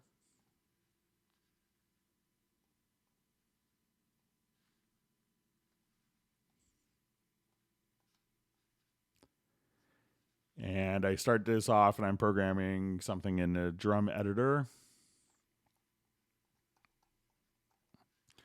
And now when I go to double click on it, it'll show up in the key editor. So if you want this to always kind of go directly to a drum editor, just simply, you could set your drum map setup and you could have, your drum map. So once we come here, you could have a GM drum map even. So once you have a drum map that's set up at this point, you could, and it's routed to a GM map, you could just have that automatically go directly to the drum editor. Now, a question that I will inevitably get is when you go to the GM map that you don't hear the drums. When you go to the drum map setup, you can make sure that the MIDI channel, the general MIDI map per the general MIDI specification, will always be on channel 10. So you could change the MIDI channel of that to match whatever the drum sound is. So, we could thank the Roland MT32 for that. But if you don't hear your drum sounds, but once you assign a MIDI track to a general MIDI map or to a drum map, it'll automatically be routed directly to the drum editor when double clicking. So if I come here, say no drum map, and we double click, we're in our key editor, but again, routed to a drum map and double click, now it'll be in a drum editor.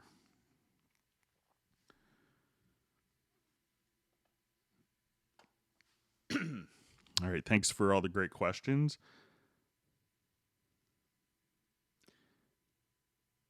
Okay, so question, can you guide us through the control room and how it can be useful? Control room does a lot of different things that are incredibly useful, and especially if, it's one of the areas where a lot of people still would use a traditional console for doing tracking, for doing different, external sources for comparisons. If you wanted to do, if you have multiple monitors to switch between big, small, medium, 5.1 monitors, this is where the control room is really geared towards. So if we wanted to go directly here, we could go to your audio connections and we could define our control room. So we could have a talkback mic. You could right click.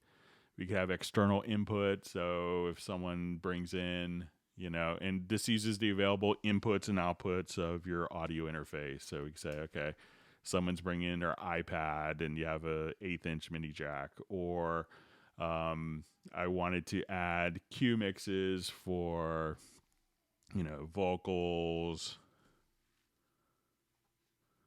drums,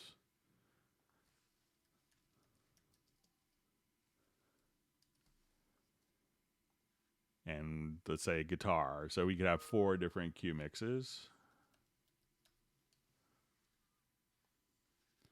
And I wanted to have different monitors. So let's say, okay, I have my Yamaha HS7.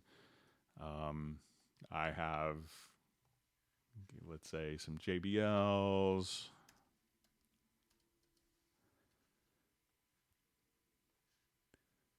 Let's say I have a Genelec. And again, these are all just using inputs and outputs on your audio interface. So again, let's say I have an Ortone. Okay, so once we have these different things configured, we could go to our control room. And one of the main priorities is when we're doing a particular project. I'll just jump back to this one.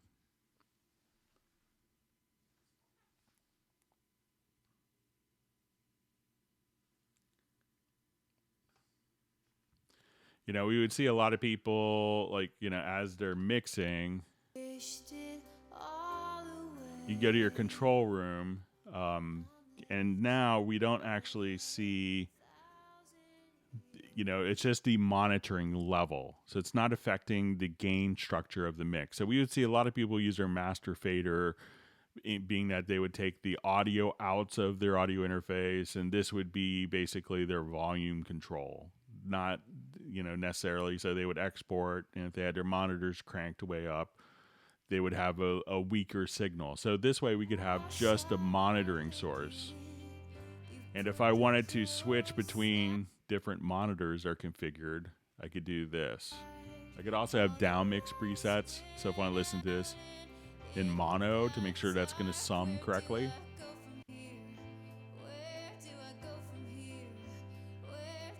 We could also set up headphone mixes in conjunction with our mix console.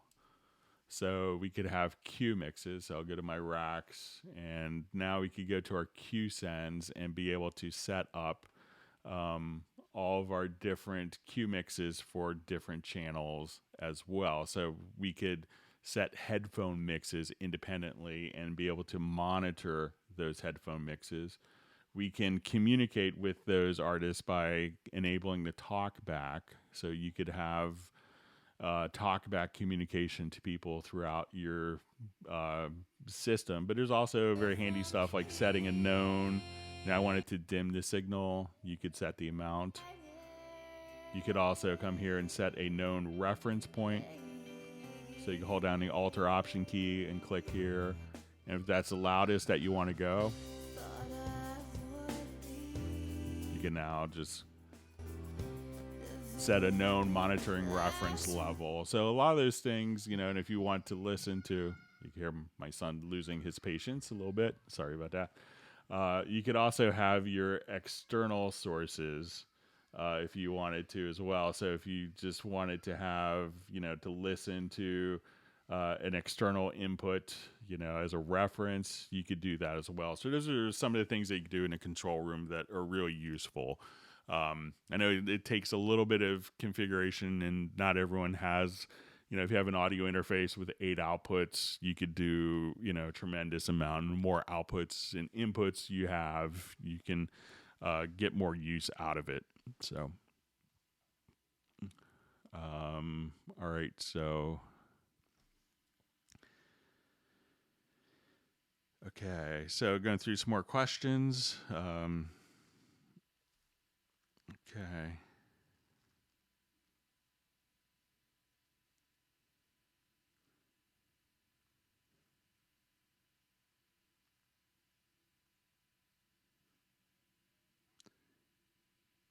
Okay. Hi there. I see you edit a lot in the project itself. When I always use the editor, are there pros and cons, and what's better? Greetings from the Netherlands. So, I tend to do a lot of stuff here because it's very accessible, and it's like, okay, I want to fix this, and and we'll do stuff like that, and I find instead of having to juggle windows, being able to, just come here and take the volume down, be able to move around, and you have access to your tools. But if, a different approach, if you want to do it in, standalone editors, that's totally fine too. I find it, maybe this could be, I've maybe have navigated my workflow or kind of have migrated my workflow to doing more of this because I find it personally a little faster. But however you get to the finish line, is fine. It's not a speed. It's not a race to who gets something done. If your workflow works for you, that's great. But just sitting there, I'm always because I've worked with a lot of like really heavy duty film composers, and they're always like, workflow. I want to do this in 2 mouse clicks versus 4. Make that happen for me. This takes 6 mouse clicks. I want to do it in 3. Make that happen. So, I'm always trying to figure out more efficient ways to get stuff done. And it's, but however you get there, you get there. So, and sometimes, and that's a handy thing watching other people use Cubase. And some people like watching me, how I kind of run Cubase because, or watching anyone else, how they run Cubase. Cause you just, it's very easy to get into, I did this once and I did these 7 steps and it got me to my solution and it solved my problem and it worked. So you do those 7 steps over and over and over again, and you may not realize that in a 0.5 version that a new feature was released that could, make that much easier because you still do your methodology. So sometimes looking at other people's methodology is really good, but however works is will work for you.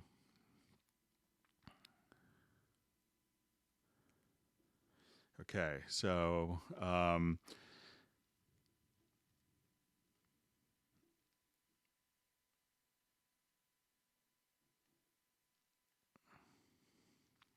okay, so we have a question, and thanks everyone for great, wonderful questions. Is there a way to link multiple instances of plugins on the same track? Example, I'm doing the dual mono trick for mix bus comp, but seems like having to go into each side and make changes every time. It's kind of, I don't know of a way to link the like the different inserts together to be the same. So let's just see if I can give it a shot here real quick. So let's say if I want just a compressor and again a compressor.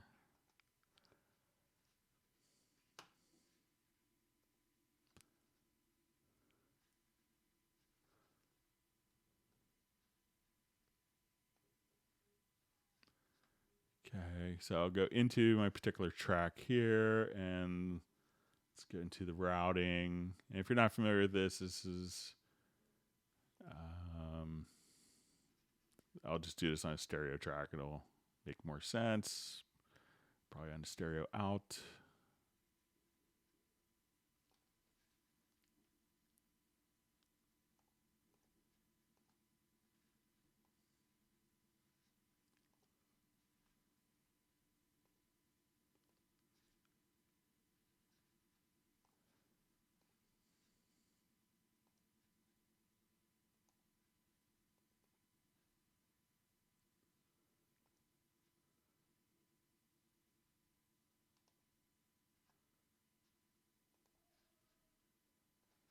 Okay, so now we'll go to.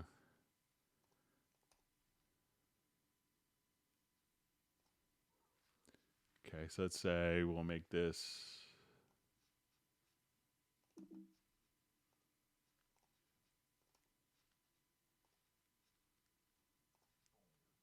I'll just make this mono and we'll make this mono. So I think the intention is to take both of these plugins in this instance and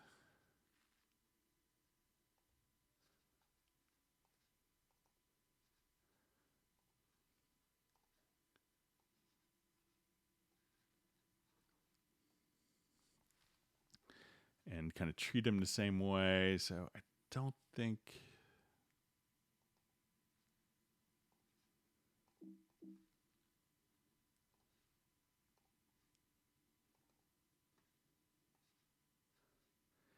I don't think that there's a way of doing that.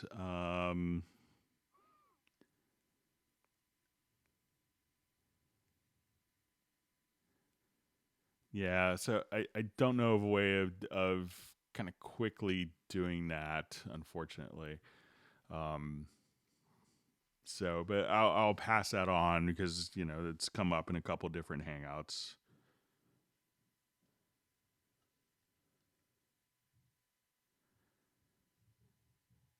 Okay, so going through some questions.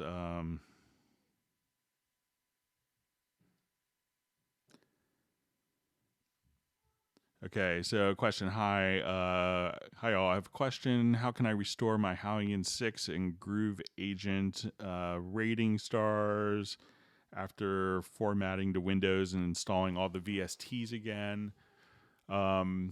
So I think you'll find a MediaBay.db file.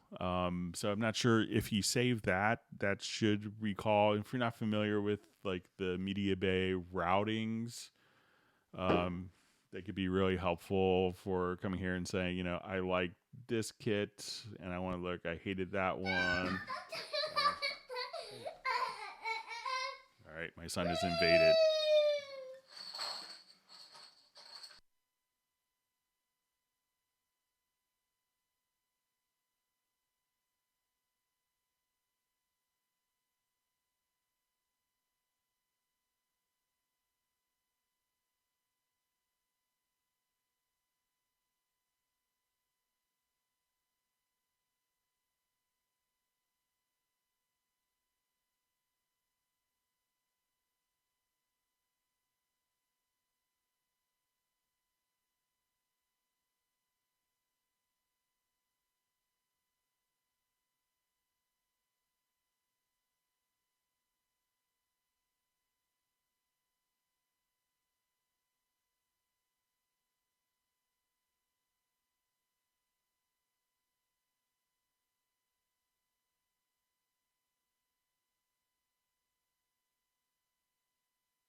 I apologize for that. Sorry about that. I have my son distracted. So getting back, so we could come here and do ratings, and this way you could say I only want to look for 5-star or 4-star videos. So at that point you could do that, and I think that's going to be saved in the MediaBay.db. So you may have to reset those if you don't have that particular file, if you did a format. But if you save that MediaBay.db file, it should be able to restored. So, okay, going through more questions.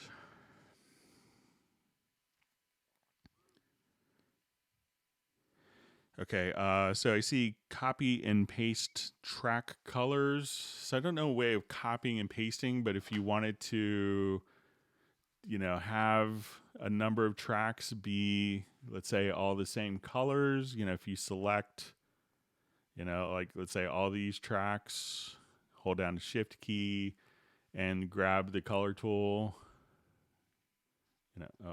if you don't have a event selected. So I could just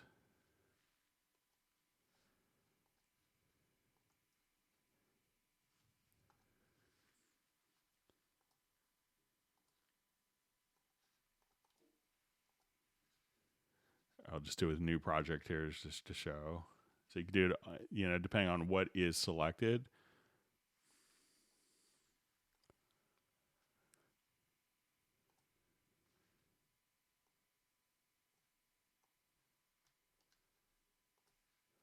So if you wanted to multiply color tracks, you could just kind of come here and select. And I see, one question I get a lot is, can you have more colors? So if you just go to your project color setup and go to presets, you can say I want 32 and I want, 4 shades, and now you could have a much bigger color palette to choose from.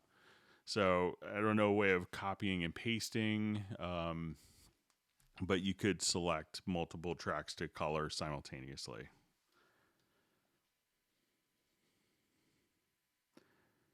Okay, so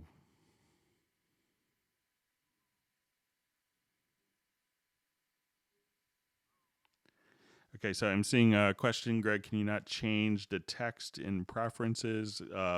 Maybe if you could ask like what text you're referring to, whether it's text in the notation or text in like the project window.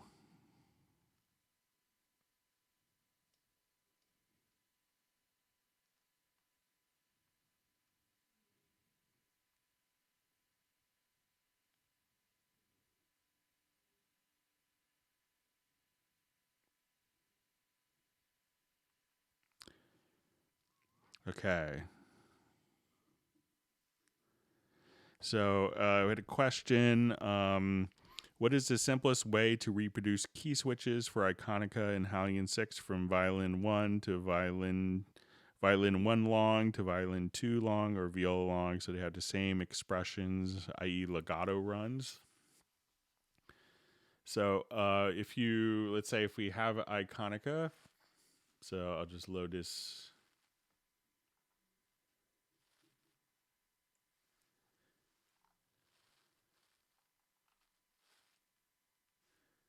I'll just load up an instance of Hallian here.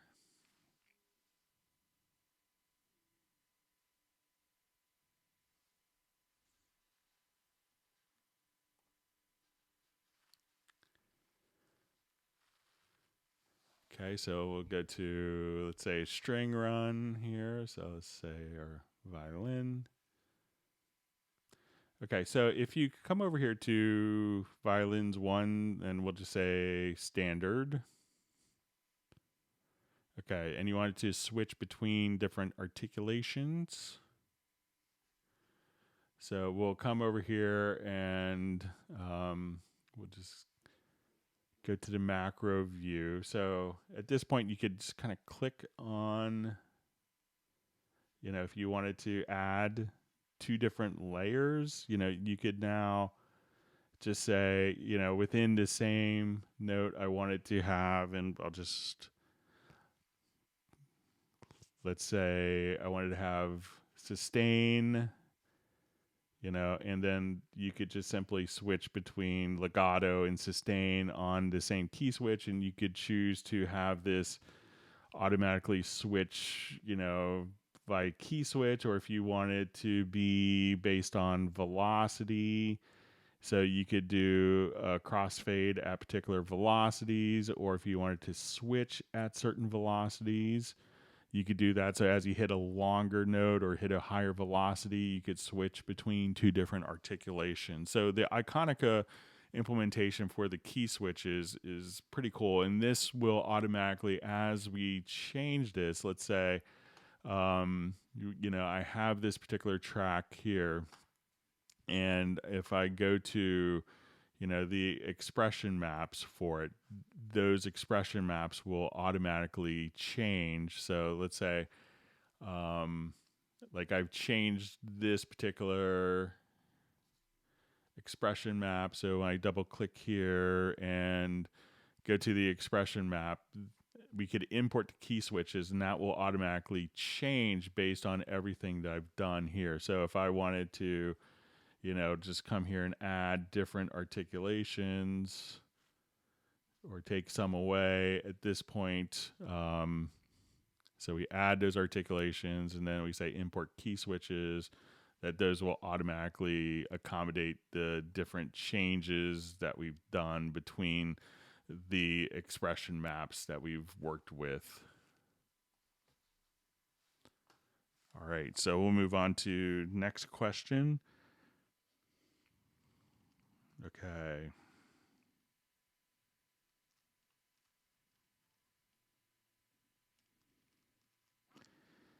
Okay.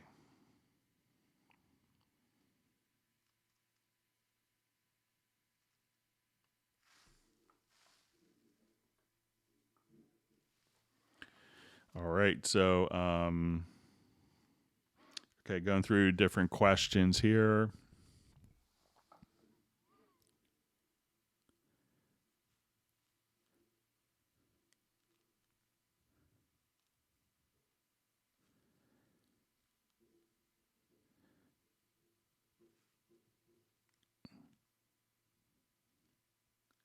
Okay, so I just see a comment that Cubase Elements 10.512 freezes all the time when using Groove agents. Please help.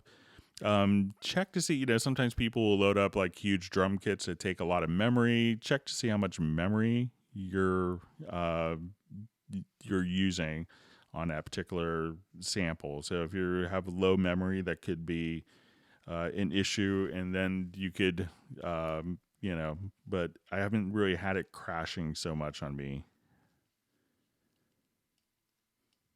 Okay.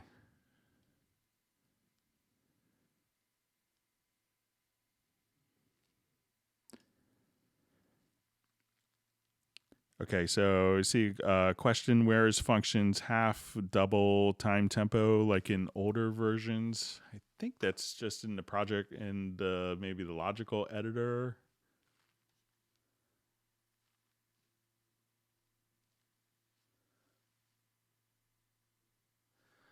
But you could also, like, let's say if I come here and I have a tempo track,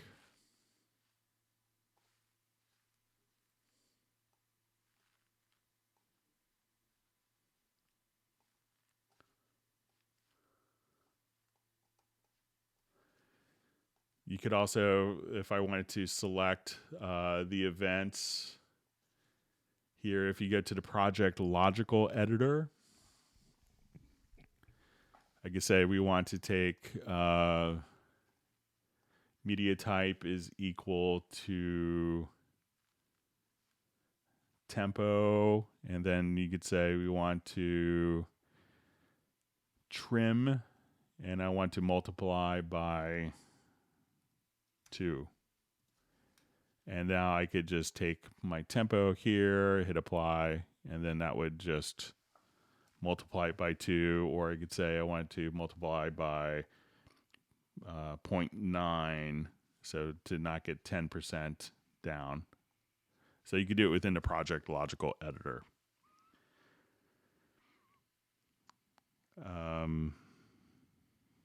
So question, when will the sidechain on the multi-band compressor start working? I believe it works. I haven't run into any issues, but we'll give it a quick try here.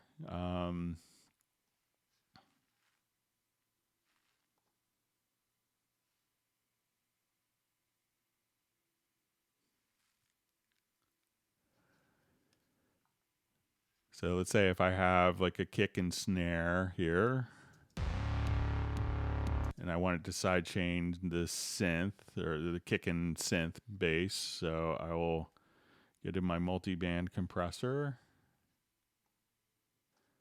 and let's activate the sidechain. Let's find our source. So now we'll hit play.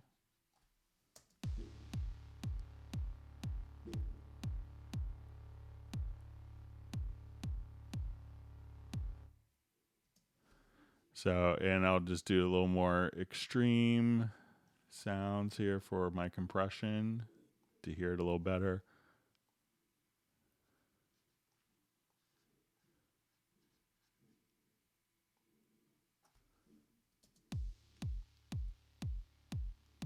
And without the sidechain. So, yeah, I mean, that seems to be working, you know, and you could also, you know, make sure that you have sidechain on individual bands if you wanted to, but that seems to be working as expected.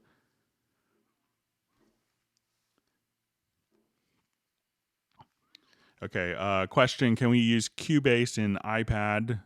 There's a Cubasis version for iPad, and you could use that, and that's a wonderful DAW for iOS. So we can you can just simply use that, and you could export your projects, and there's a migration tool to take your Cubasis project and load it into Cubase. Can Cubase detect chords like Studio 1.4? So you could do it for MIDI parts. So if you wanted to have particular, if you have a particular MIDI part, you could just come here and at this point, extract the chords from that just by going to if you want to go to the project menu and go to chord track and say, create chord symbols, we could do that directly from that, but it's not going to do it for audio, and I haven't really seen anything that will do anything that's, has, any interesting chord voicings that is reliable with that. So it doesn't do it for audio at this point.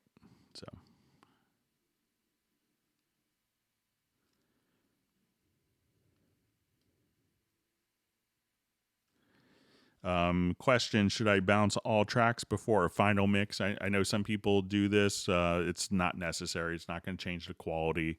So you don't have to. It's helpful if you do it and you're sending it to someone who's running a different program. But it's not necessary.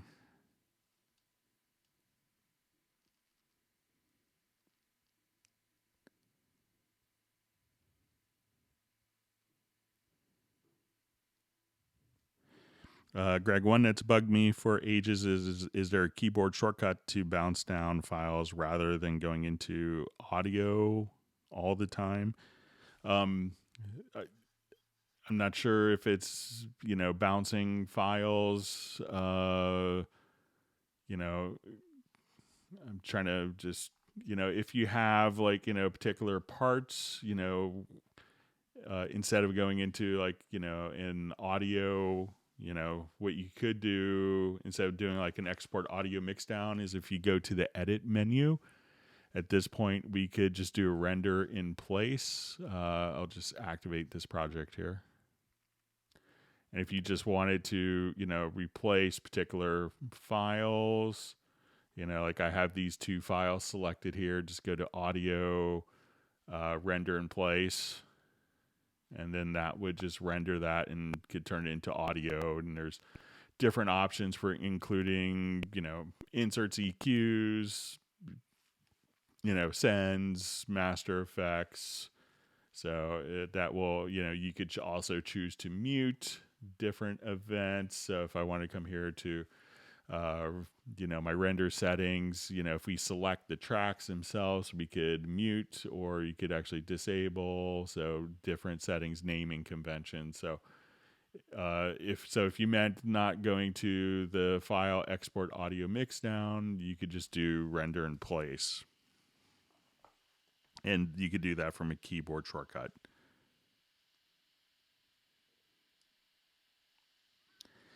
So I see a question. I can't open my Cubase LE app. It is being blocked by antivirus software.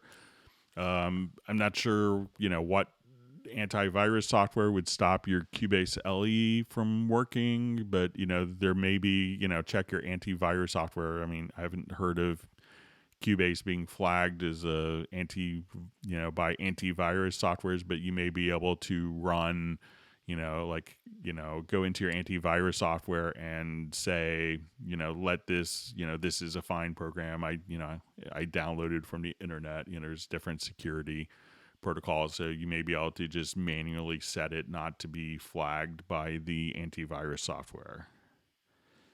Question, will this session be posted later on? I can't do it right now. Yes, it'll be available on the YouTube channel, the Cubase YouTube channel.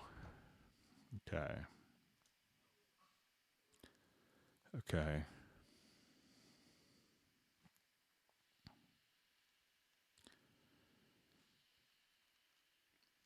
Okay.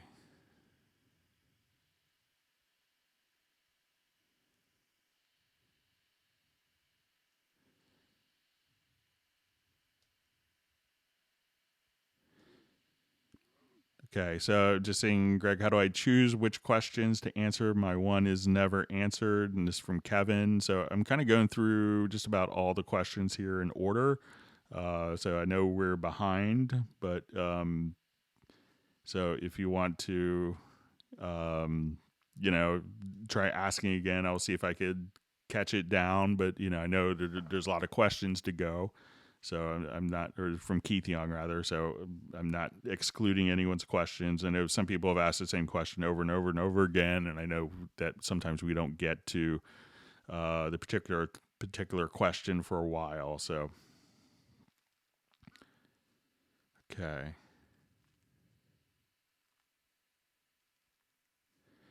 Okay, question. If you can't sidechain a third-party plugin, is it your experience usually a Cubase problem or a third-party plugin problem? It's really, sidechaining came with VST3, so you want to make sure that you have VST3 plugins, and it's up to the third party to make that functionality work. So if you can't sidechain with the third-party plugin, it's not Cubase's fault generally. So it's part of the VST3 specification. Lots of third-party plugins work. Question, does the channel strip use less resources than inserts? I think the processing, if I haven't scientifically tested it, but I believe that, generally those plugins run pretty efficiently as is. I haven't done a really detailed analysis to see if I do the same thing as inserts versus channel strip, that it makes a difference. I would say that if there was a difference, it would be negligible, and you may not notice a huge significant difference, but it does free up your inserts. So, you can have 6 processes or so going on in the channel strip without having to use an insert. So,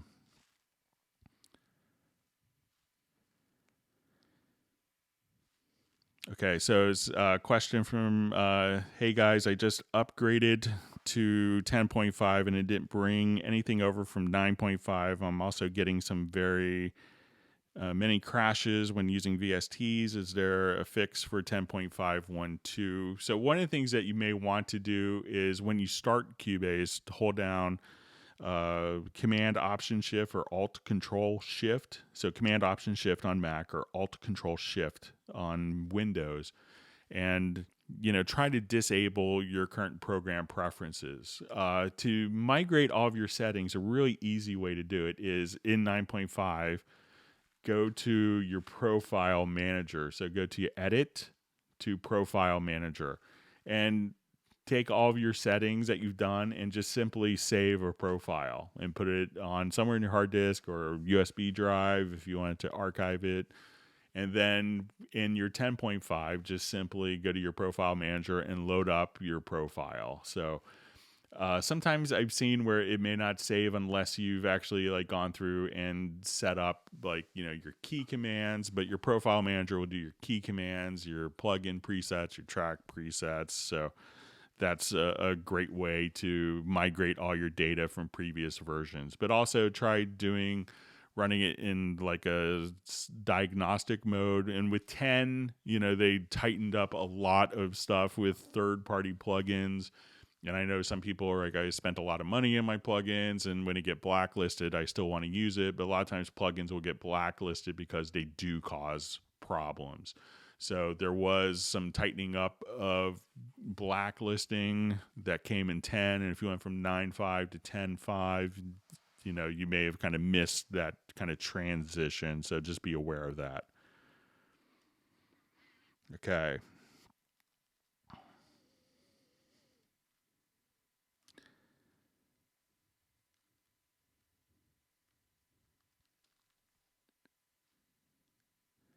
Okay, so sixth question, how can I save a program including the macro designer template that I created? Let's see, I haven't done this in a while, but let's see if I'll just do a new project here.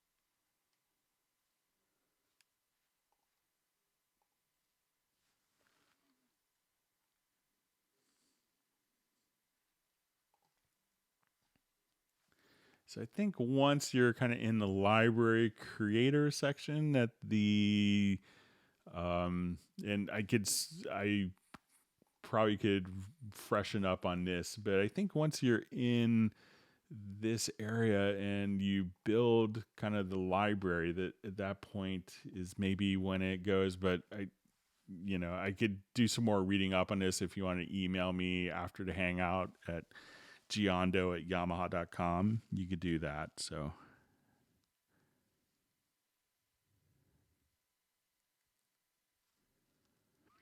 okay, so we have a question. Does anybody know why Cubase Elements is different when exporting? Because there's literally no export format for both left, right, bypass panning sound export. I'm just trying to reread this.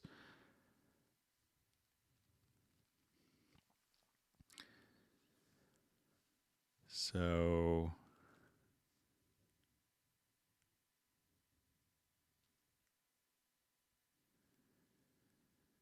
okay, so I'm not sure if I understand a question, so I'll see if we can maybe circle back with that if you ask. So I see a question. Anyone on here having issues with 10.5 and Waves plugins crashing still? I just had kind of was helping a user out this morning, and she ran into a similar problem, and she had 4 or 5 different wave shell versions, and she was going to be doing some tests to see if having multiple wave shell versions was problematic, but she ran into that where it wasn't even allowing her Cubase to start. So I have heard of issues with the Waves plugins, and there's so many different versions of the Wave shell to be so make sure you don't have multiple versions. And this was on OS X. So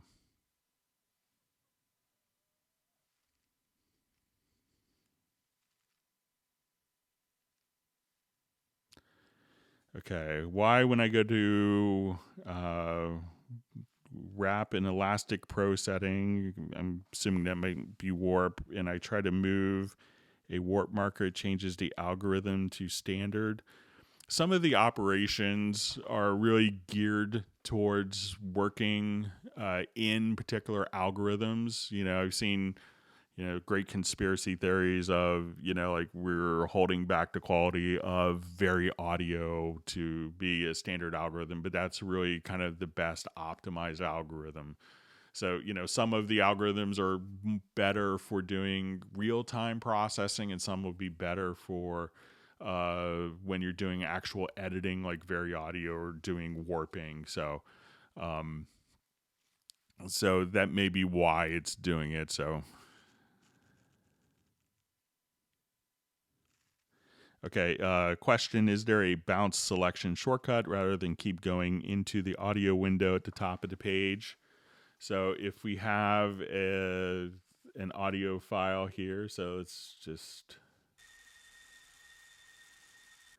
drag a file over. So let's see if I'm pretty sure we could do it with a keyboard shortcut.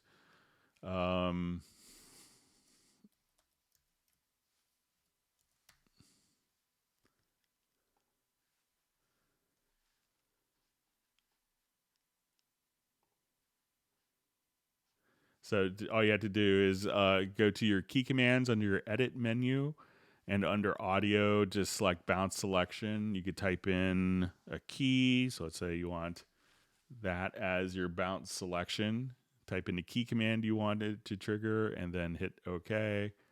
And now you could just select that and do bounce selection and replace the events. So that way you don't have to access the front of menu all the time.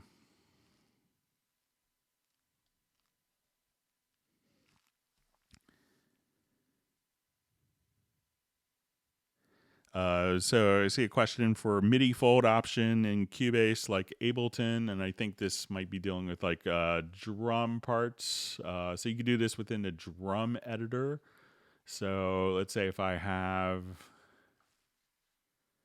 and this may make sense. So we'll come here.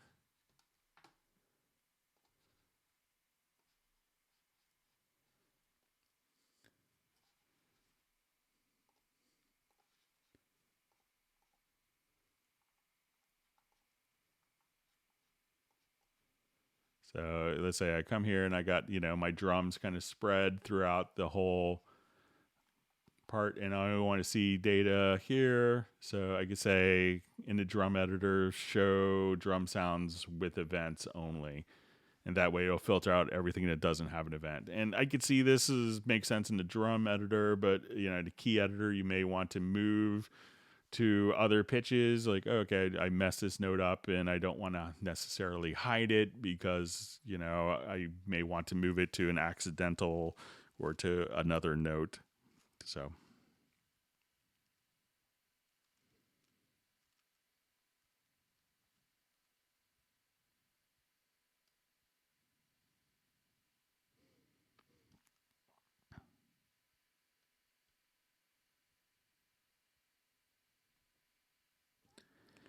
Okay, so we have kind of a two-part question.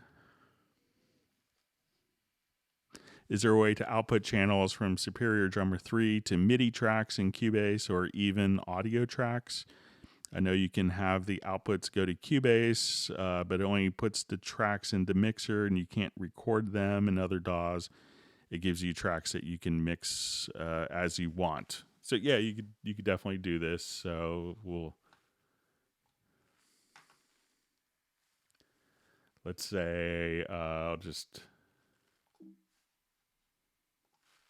open up a Groove Agent and show you similar concept.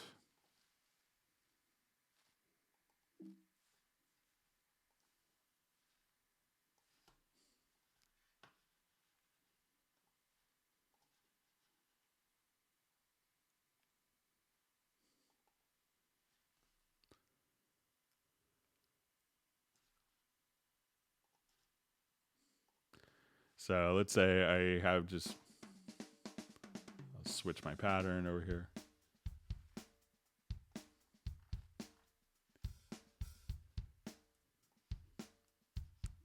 Okay, so depending upon the plugin itself, determines if it can actually just record the MIDI data. So I could go to this Groove Agent track and set its input from Groove Agent. And now that's going to be recording the MIDI data.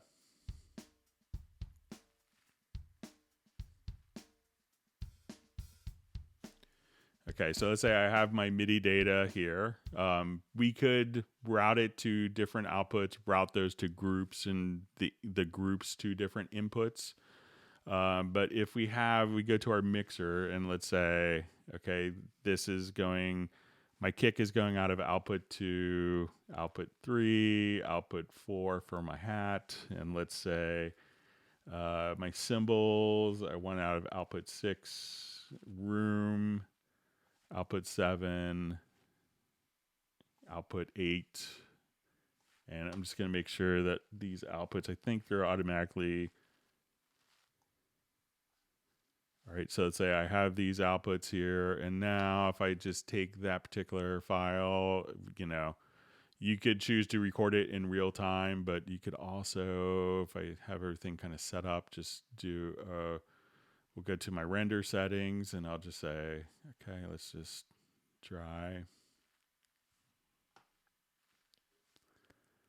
Then I could have my kick, snare, cymbals all rendered as audio files directly, doing a render in place. So that'll get you to the same spot, and it's faster because you're not recording it in real time.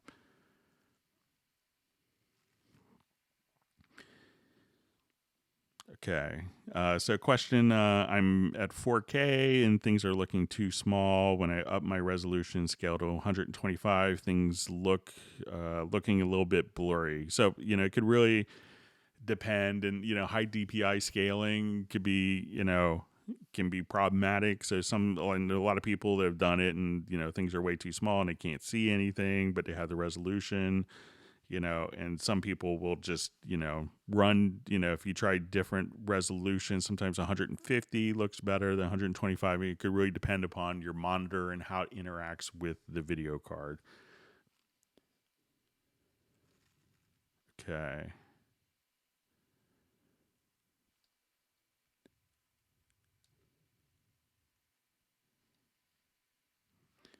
Okay, so I'm going through questions. Okay.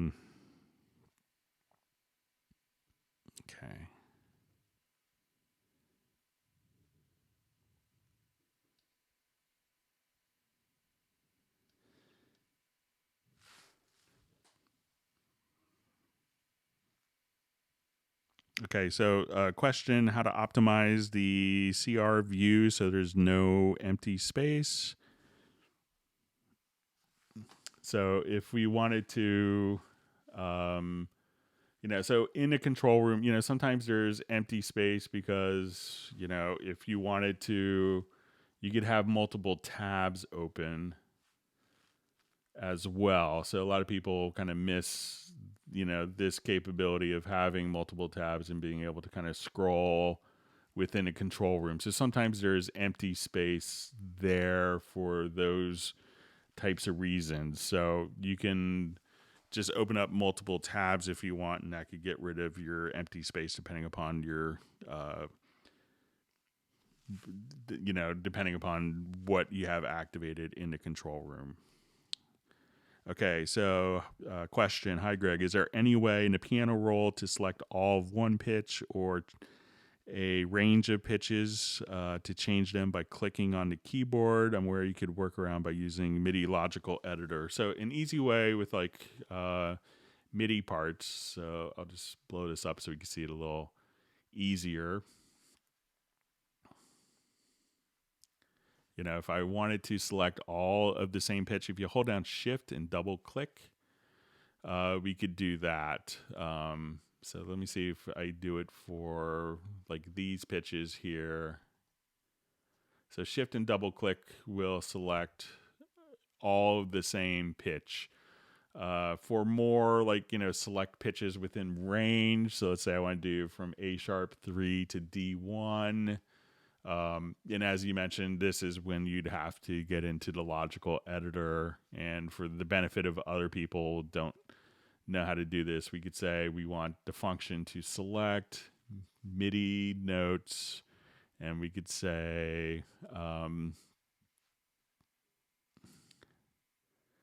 where value 1 is inside range A sharp 3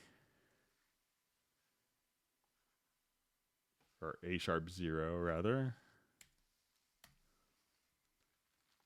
to D1. So now if I did this all right, I could select and let me just raise that up one. So that'll select the range of notes there. So, but for a single pitch, and this works in the drum editor as well, just shift double click and I'll select all of the equal pitch. Okay, so comment 1920 by 1080p is the perfect resolution. This is not video ultra wide, is great, but not 4K resolution. Okay. So question, can you show the CC 121 setup for EQ? I don't have one on my desk currently. So I'm not able to show that. I'm sorry. Okay.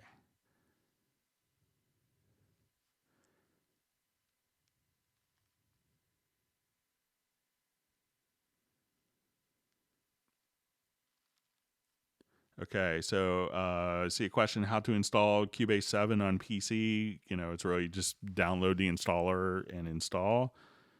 So let's see, going through more questions.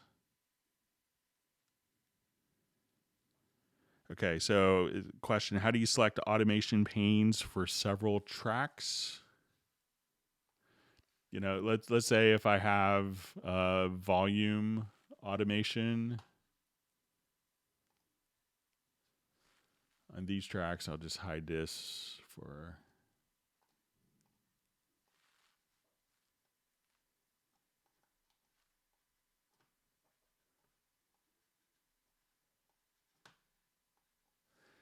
You know, you could come over here and you could also just, you know, in the, when you go into the automation panel, you could do stuff like, you know, I want to, let's say, hide all automation. And then you could say, you know, I want to adjust my volume. And if you grab kind of the, let's say I switch to the range tool here. And let's say if I get my, you know, we could now just kind of take those particular automation tracks and it, you know, be able to, you could choose to, you know, raise automation using the project logical editor, but you could, you know, say I want to see panning, EQ, dynamics, sends, volume. So, and again, if I just come here and let's say I have all my volume automation, I could, let's see if that works across all tracks. But if you wanted to increase or decrease, you could do that in a project logical editor.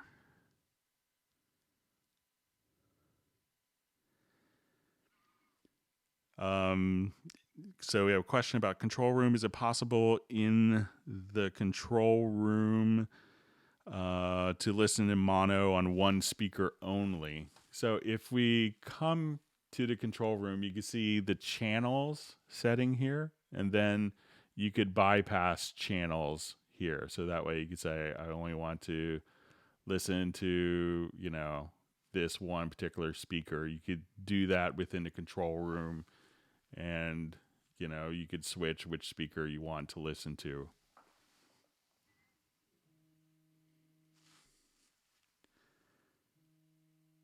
Okay, will Cubase implement a feedback loop feature? I don't think we're going to add feedback looping, but maybe I'm misunderstanding. So that's usually a bad thing.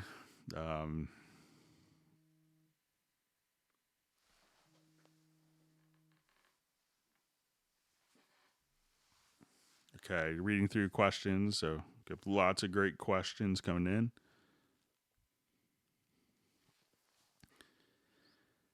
Okay.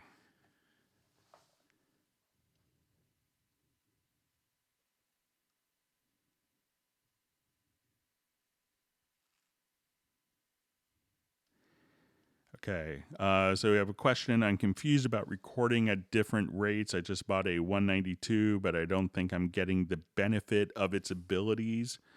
Um,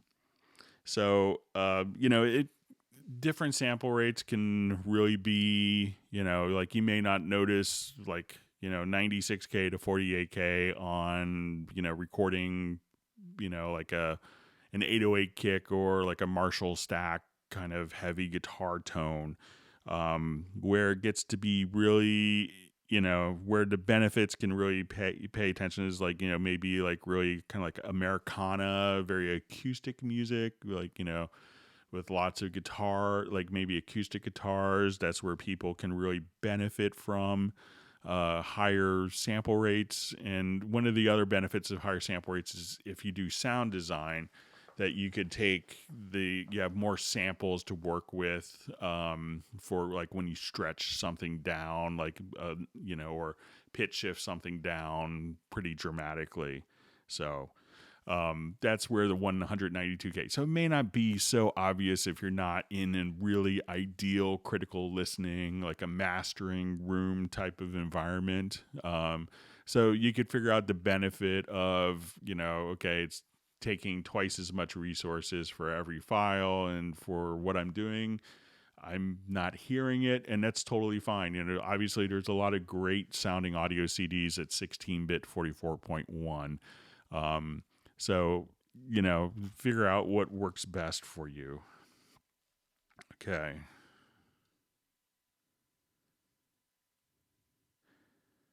Okay,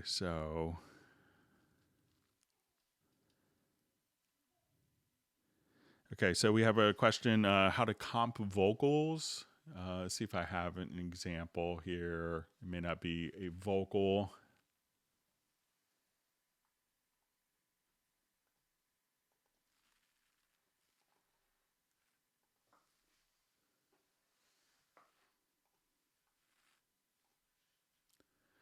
Okay, so let's say I've done multiple. All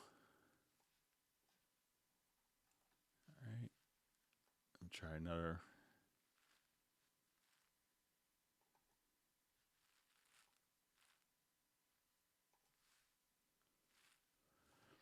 Okay, so if we have a project where maybe you did multiple passes on a particular project, so let's say if I come here and I had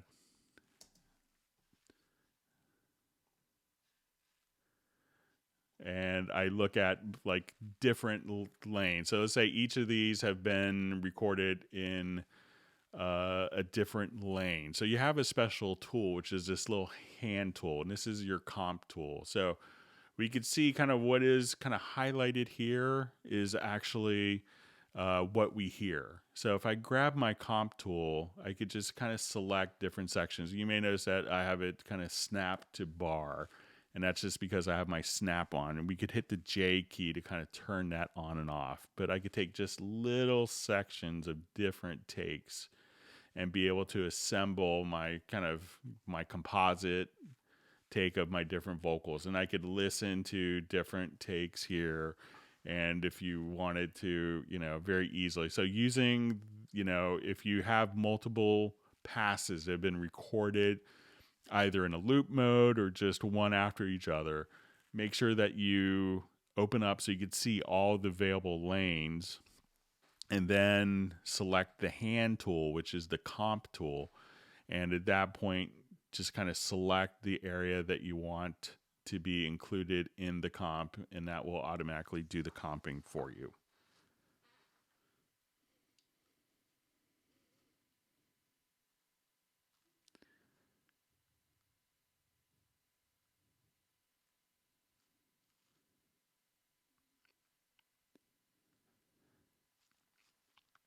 Okay, so just going through.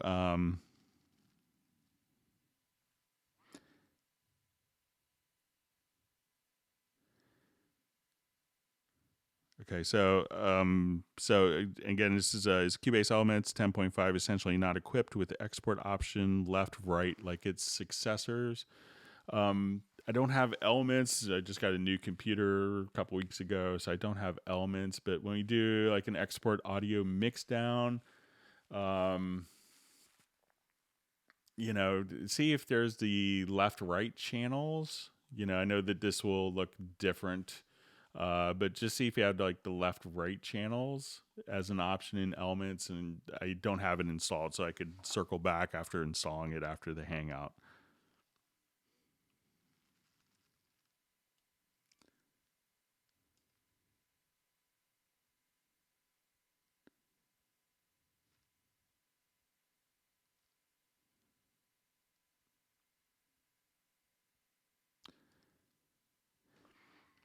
Okay, so please can you explain how the control room function can be utilized with a headphone distribution amp and spare channels on a mixer or audio console?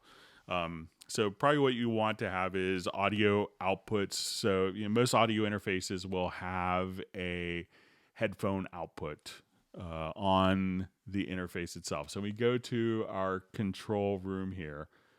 What we want to do, and you may have to, if your interface has a dedicated headphone out, you may need to kind of play around with some of the different settings. So when you go to the audio connections here, go to your control room. What we need to do is to set up our different cues. So you could add a cue mix. So let's say we have guitar, vocals, drums, and let's make this for our bass player.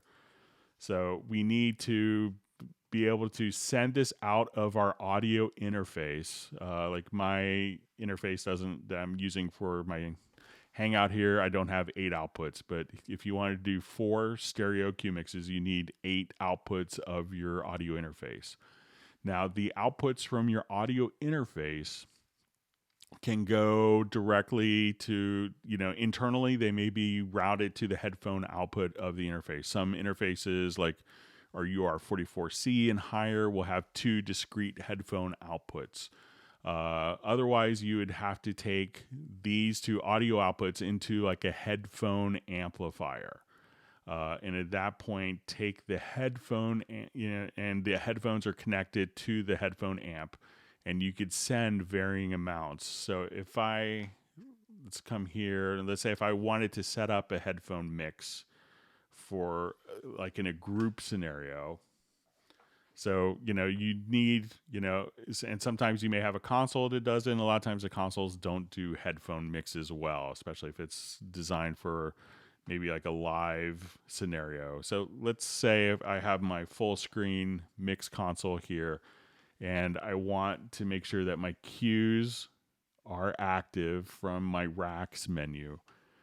And what I want to do is we'll just go to my cues, and I'm going to select all of my tracks in this particular project. So I'll start with my kick, and yeah, we only have 70 tracks, 64 tracks. Okay, so we'll now have all those, and I'm going to go to my control room, and what we want to do is often generate a more me headphone mix. So if we right click in the control room, we could choose to go to all cues, and we want to say use current mix levels.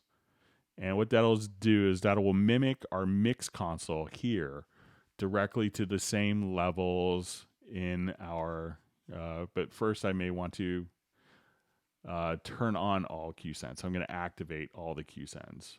All right. So now we have the levels here mimicked. So if we are listening now, let's say to our project.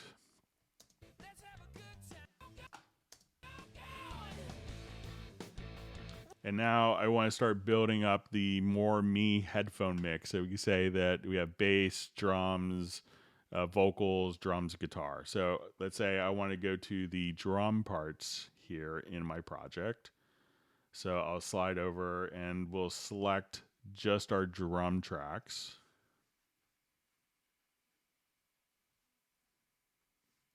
Okay, so I'll just hold shift, and I'm going to activate quick link. And now what I want to do is I want more drums in the drummer's headphone mix. So we can add more drums like so. I go to the bass part here, and I wanted to take the bass, and we'll give the bass player more of his headphone mix. We'll take our guitars.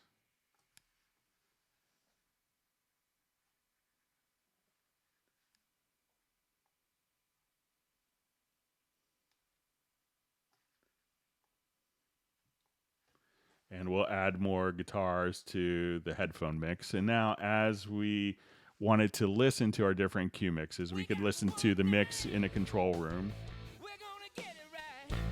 the bass player's cue mix, and let's say the guitar's cue mix, the guitar player's cue mix, and then what we're hearing in the control room. And you can do the same for the vocals. But again, what you want to do is make sure that you have the available outputs on your audio interface. And then in your control room, we could send these outputs for our 4 cue mixes to outputs. And those, if you don't have enough headphone outputs on your audio interface that you need, just simply get a headphone amp, take a stereo out of your audio interface into the headphone amp, and use that to distribute. Okay, so I see question, Cubase 7 difficulty 2, it needs e-licenser. What can I do? You could just buy the program and get the latest version of Cubase 10.5. That's always a great option. Okay. Okay, so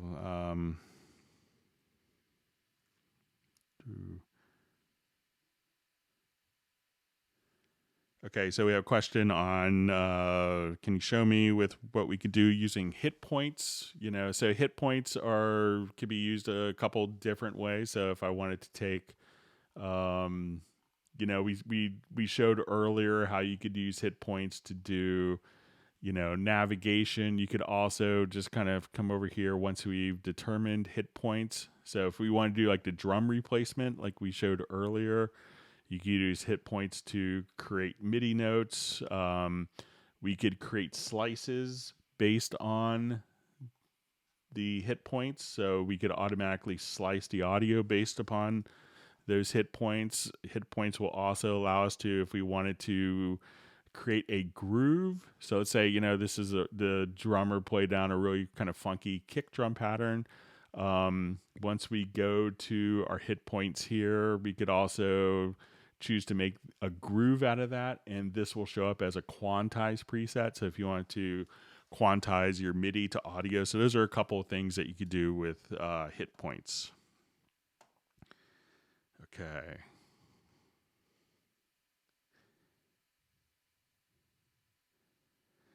Okay, in the add track dialog group, there should be a no bus output option. So let's go ahead and take a look at it.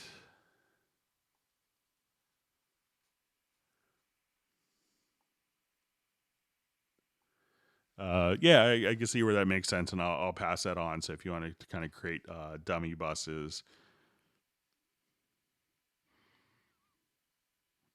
Okay, so we had a question. I would like to know, what is the constrained delay compensation for? You know, anytime that there's processes that, and we see this here, this little thing, in previous versions, it was up in the upper left-hand corner. You know, there's always going to be like amazing things that are going on under the hood to make sure that everything is playing back in time. So I find, you know, so that's kind of, and when you're recording live, you may want to have, you know, certain aspects of the delay compensation to, you know, where it's not delayed so much, but like as you're recording live, that those elements will kind of be in line, and that's what that function allows you to do. So often, you know, I find when people call me and say, you know, I'm recording and it's out of time, but I swear I played it in time, I'm like, just toggle the delay compensation button, and that usually will take care of the issue. Okay, we'll do a couple more questions. Thanks everyone for wonderful questions today.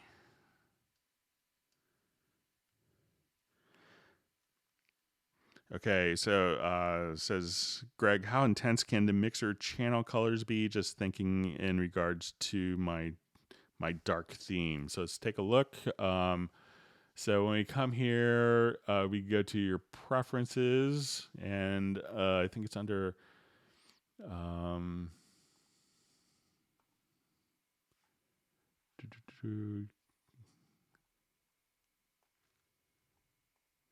now I'm gonna blank on finding it. So let me just. That was under event display audio.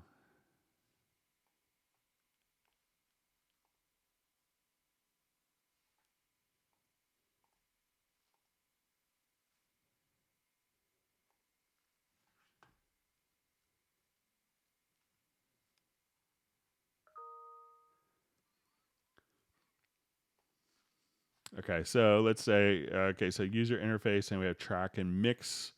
So we have our mix console channel. So we could say the color strength. So we'll put that to 100%. So you could have it pretty intense if you want. So once again, if you go to your preferences and, under track and mix console channel colors, you could set that to the color strength to max right there.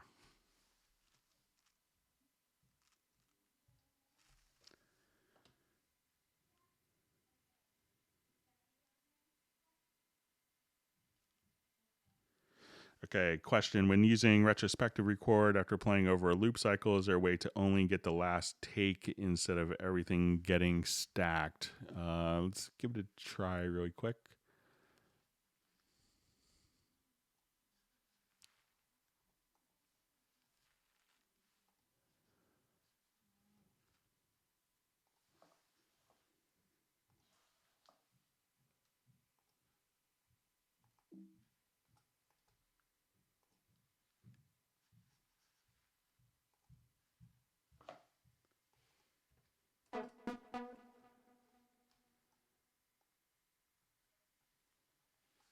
Okay, let me just.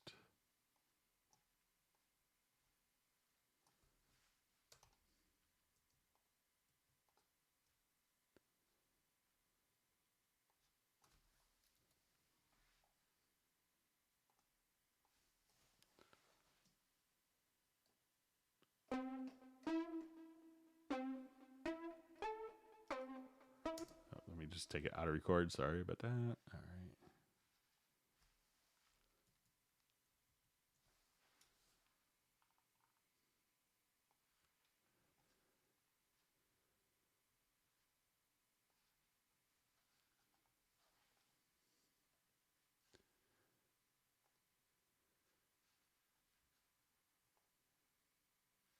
Sorry, I think I have it set to, but I think once we, let me just check my preference again real quick. I think I may have modified one of the preferences.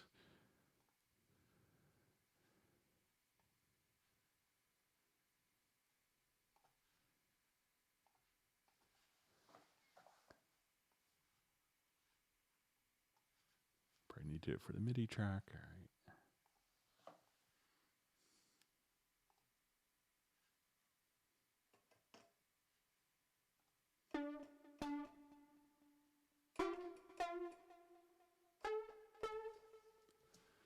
Okay, so now we're in the retrospective record. So I'll come here.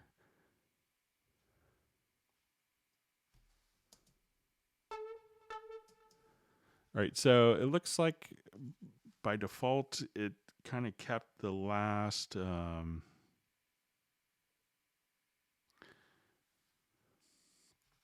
right, so when we get to our retrospective record,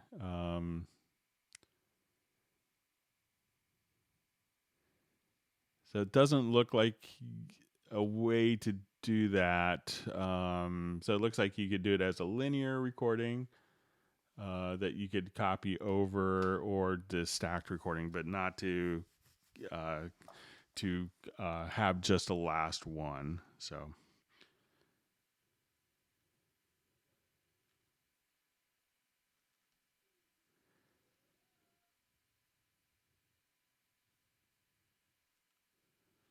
Okay, so I see a question: will Cubase 11 have a bounce selection shortcut?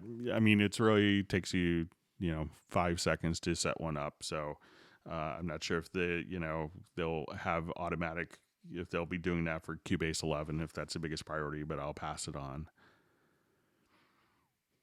Okay. So we've gone about 3 hours. I'm going to go ahead. My son has been incredibly patient. And I'm sure many of you have a lot of stuff going on at home at the same time, but I want to thank everyone for all the wonderful questions. This may be like the most questions we've gone through in a Hangout. I will kind of circle back. I know there's a lot of questions we didn't get to, and I'll try to get those for the next Hangout. We'll schedule a Hangout for Friday. I know a lot of people have a lot of time at home and are kind of stuck and want to learn more about their Cubase. I hope that everyone has learned a couple tips and tricks, and I hope that everyone stays safe and healthy. And we'll do this again on Friday. And thanks everyone for spending your time. And it's wonderful to see people throughout the whole world being able to participate in the Hangouts, and it's a thrill to me. So thank you very much, and we'll go ahead and wrap up. And once again, we'll do the same time this upcoming Friday, and you could look for an announcement. We'll get the Hangout created probably later tonight. But thank you very much, and we'll see you later. Bye.